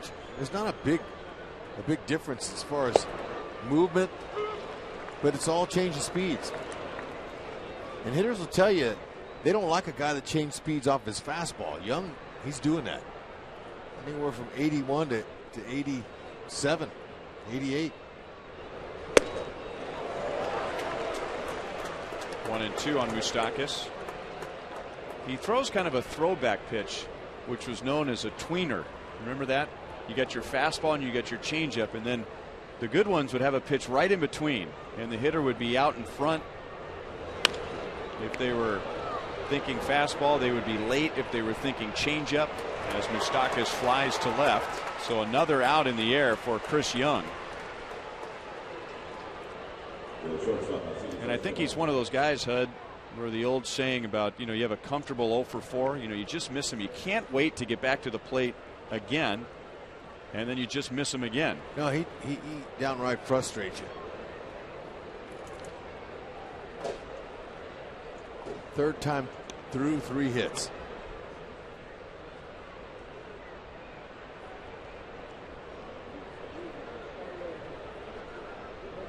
Escobar taking all the way, looks at a strike. He wasn't sure. He questions Jeff Nelson, the home plate umpire.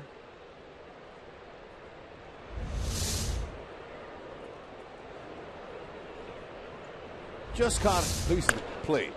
And that's well hit to left field. Ackley is back, and he almost overran it. Well, he will not turn in a clean uniform tonight, Dustin Ackley. He's been sliding all over the place tonight, but he's made the plays. Everything's an adventure for him.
Your Kansas City Honda dealers bring you the MTP of the game, the most trusted player, brought to you by the most trusted brand, Honda. They're going to trust him tomorrow. Guthrie, and why wouldn't they after his last outing in San Diego? Hoping he can keep the ball in the ballpark. and wear those beautifully painted pink shoes that he painted himself. That's beautiful. How about that? Now, he didn't do that, though. He did. He painted him. And here's the bag that he brought the paint home in. He gave it to me before the game. He went to Ace. He went to a hardware store and bought his own pink paint. Nike, they only gave a certain amount of shoes away. And so Guthrie wasn't on that list for Nike. So Guthrie said, look, I'm going to do this to honor my mom and my wife. I'm going to paint them myself. Now, but he didn't paint those. No, not those. Okay. Those are the ones that Nike made. The ones he's wearing tomorrow, he showed them to me today in the locker. Escobar throws on the run and gets Corey Hart. He was standing at the plate when Cano was called out after the video review. Okay, now there's the Guthrie version. That's his work. But he taped them all off and then he sprayed. So they're all taped where he doesn't want the pink on there. So he did a nice job himself. And he gave you the bag. He did. You know how he is. Did you get him to sign that bag or anything? Or? No. I just said, really? You went and bought your own paint? He goes, yep, I went. And he gave me he said, here's what I brought the paint home in. Whatever. And you I saved kept it. I kept it. I put it in my pocket. You going to put your lunch in that tomorrow? I might. Okay. That's a good idea. I can't get a big fish in there, though. I'm going to eat fish. Just trying to figure out the more impressive part of that story. The fact that he gave you the bag that he bought the paint in, or that you took the bag and you put it in your pocket and you brought up here to the booth. No, he gave it to me as I was interviewing him. I had my notepad out and I was doing the best journalistic moves I could do, writing some things down about Mother's Day.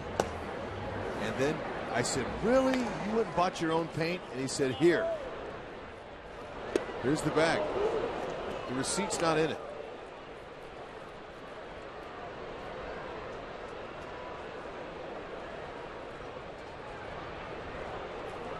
There it is, folks. Guthrie gave me the bag. He said, here, Hud. And I just put it in my pocket. Your guy is very thoughtful. Hud, I'm very happy for you. I got a souvenir. If he throws a no-hitter tomorrow, I'm going to have him sign this bag.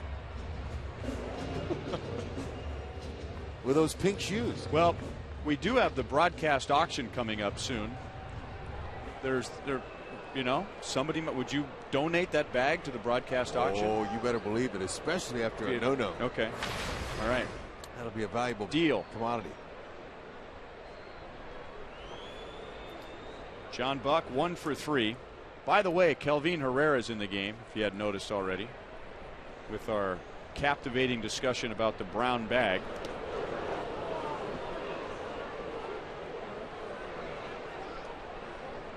We have covered a wide array of topics tonight. Stuffed animals that Nori Aoki got for his kids here in Seattle. A brown paper bag that Jeremy Guthrie has gifted to Hud.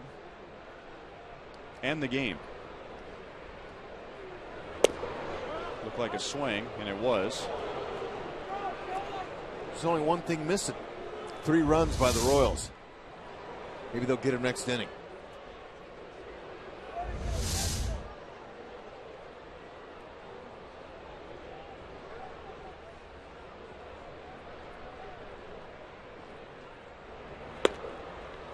.100 miles an hour.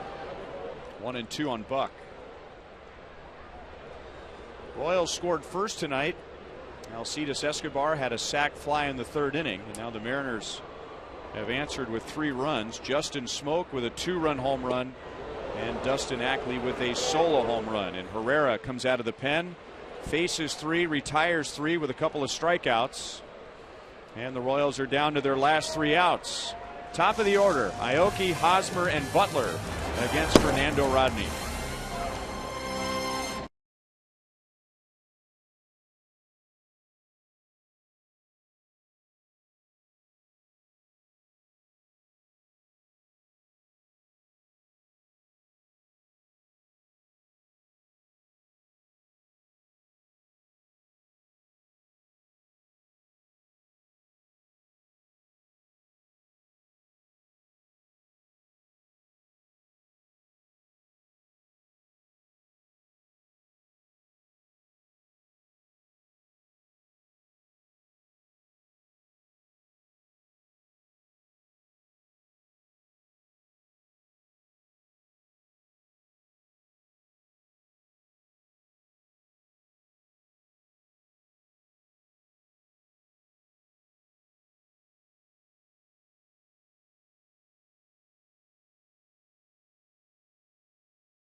Just like we promised you earlier in the game, it's Miller time. Brought to you by Miller Lite.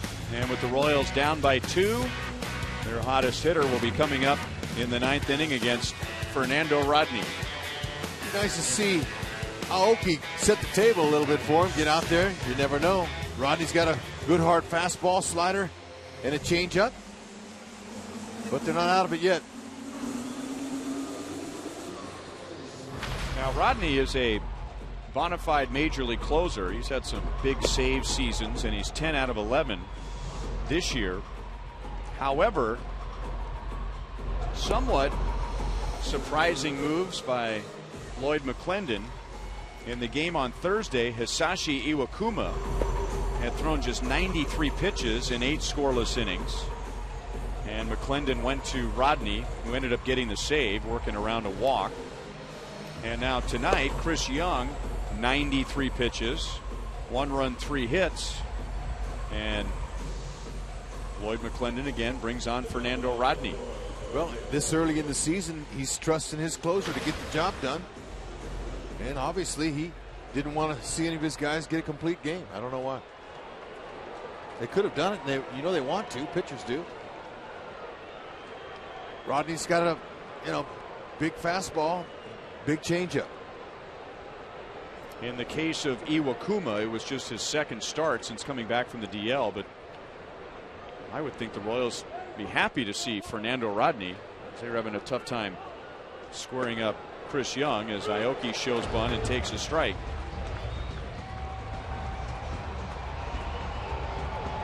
Nori 0 for 3 against Young. One of his outs was a line out to left.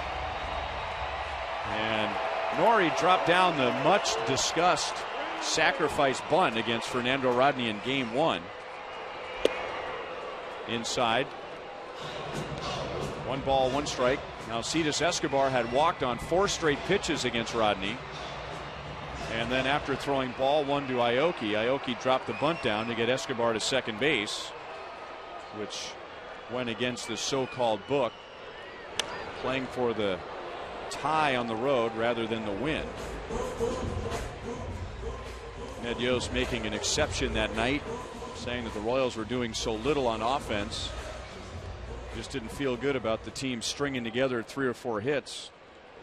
He just wanted to get somebody in scoring position, hoping that a single would get him home, and then trusting that his bullpen would be strong if they went into extra innings. Aoki grounds it to short. That had a lot of side spin on it, but Miller handles it and throws him out.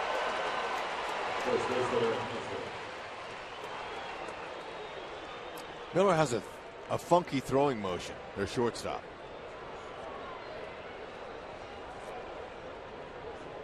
He's made 6 errors this year, but he kind of short arms it. He pushes it across the diamond.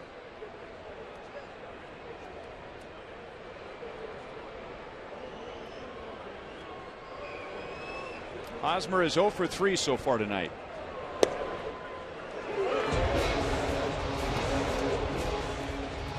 Rodney, when he was in trouble on Thursday, he walked Escobar. Then after the sac bunt, he walked Hosmer. But still got out of that inning. He only had 1 run to work with on Thursday. He has 2 runs tonight. Over the mound, over the bag, and Cano double clutched and still gets the out at first base.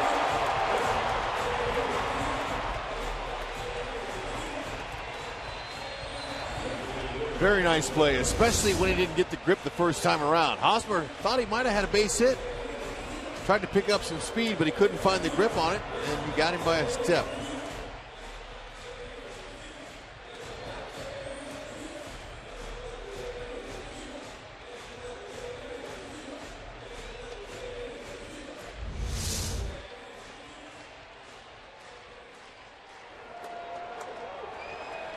So it's Billy Butler with 2 down and nobody on.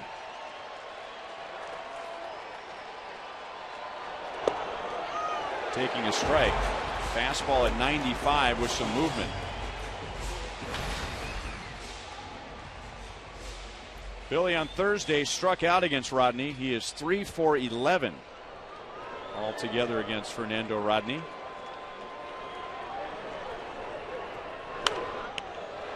0-2.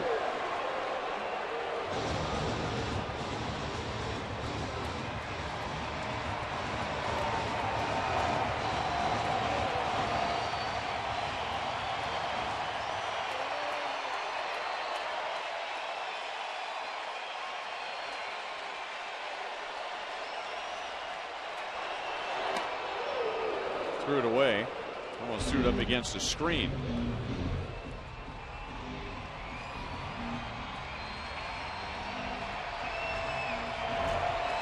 Fernando Rodney coming off 2 very good years with Tampa Bay. 37 saves last year, 48 the year before that.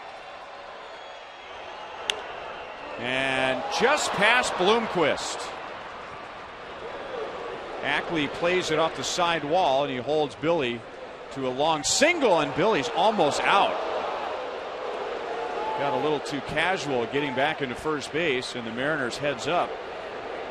Almost ended the game by throwing him out. And now Billy's going to come out for Justin Maxwell. Oh, man, Rusty Kuntz is not real happy.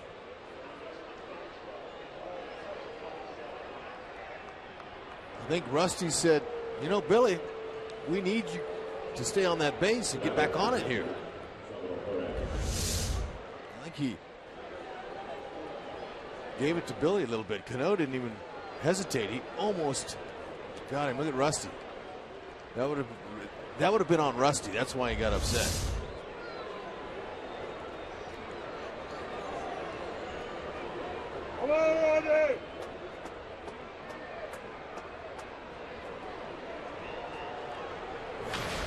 So Salvador Perez on his 24th birthday represents the tying run with 2 down. 1 for 3 with a 7th inning single.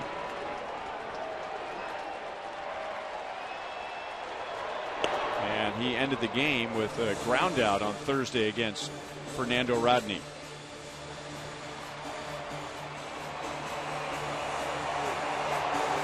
So he's now 1 for 4 with a double against Rodney.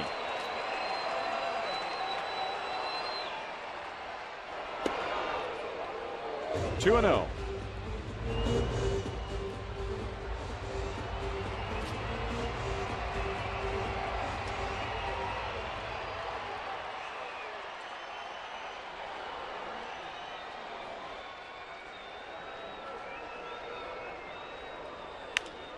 Over the mound, and Miller, he'll go to the bag himself. So Perez grounds out. And the Mariners take game 3, 3-1. They have a 2-1 advantage in the series.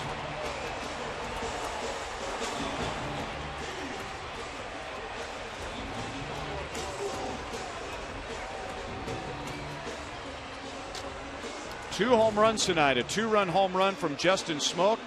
That's Dustin Ackley. He had a solo home run. So the Mariners with a 2-1 advantage in this series. And they've only scored 5 runs in the series. We'll be right back.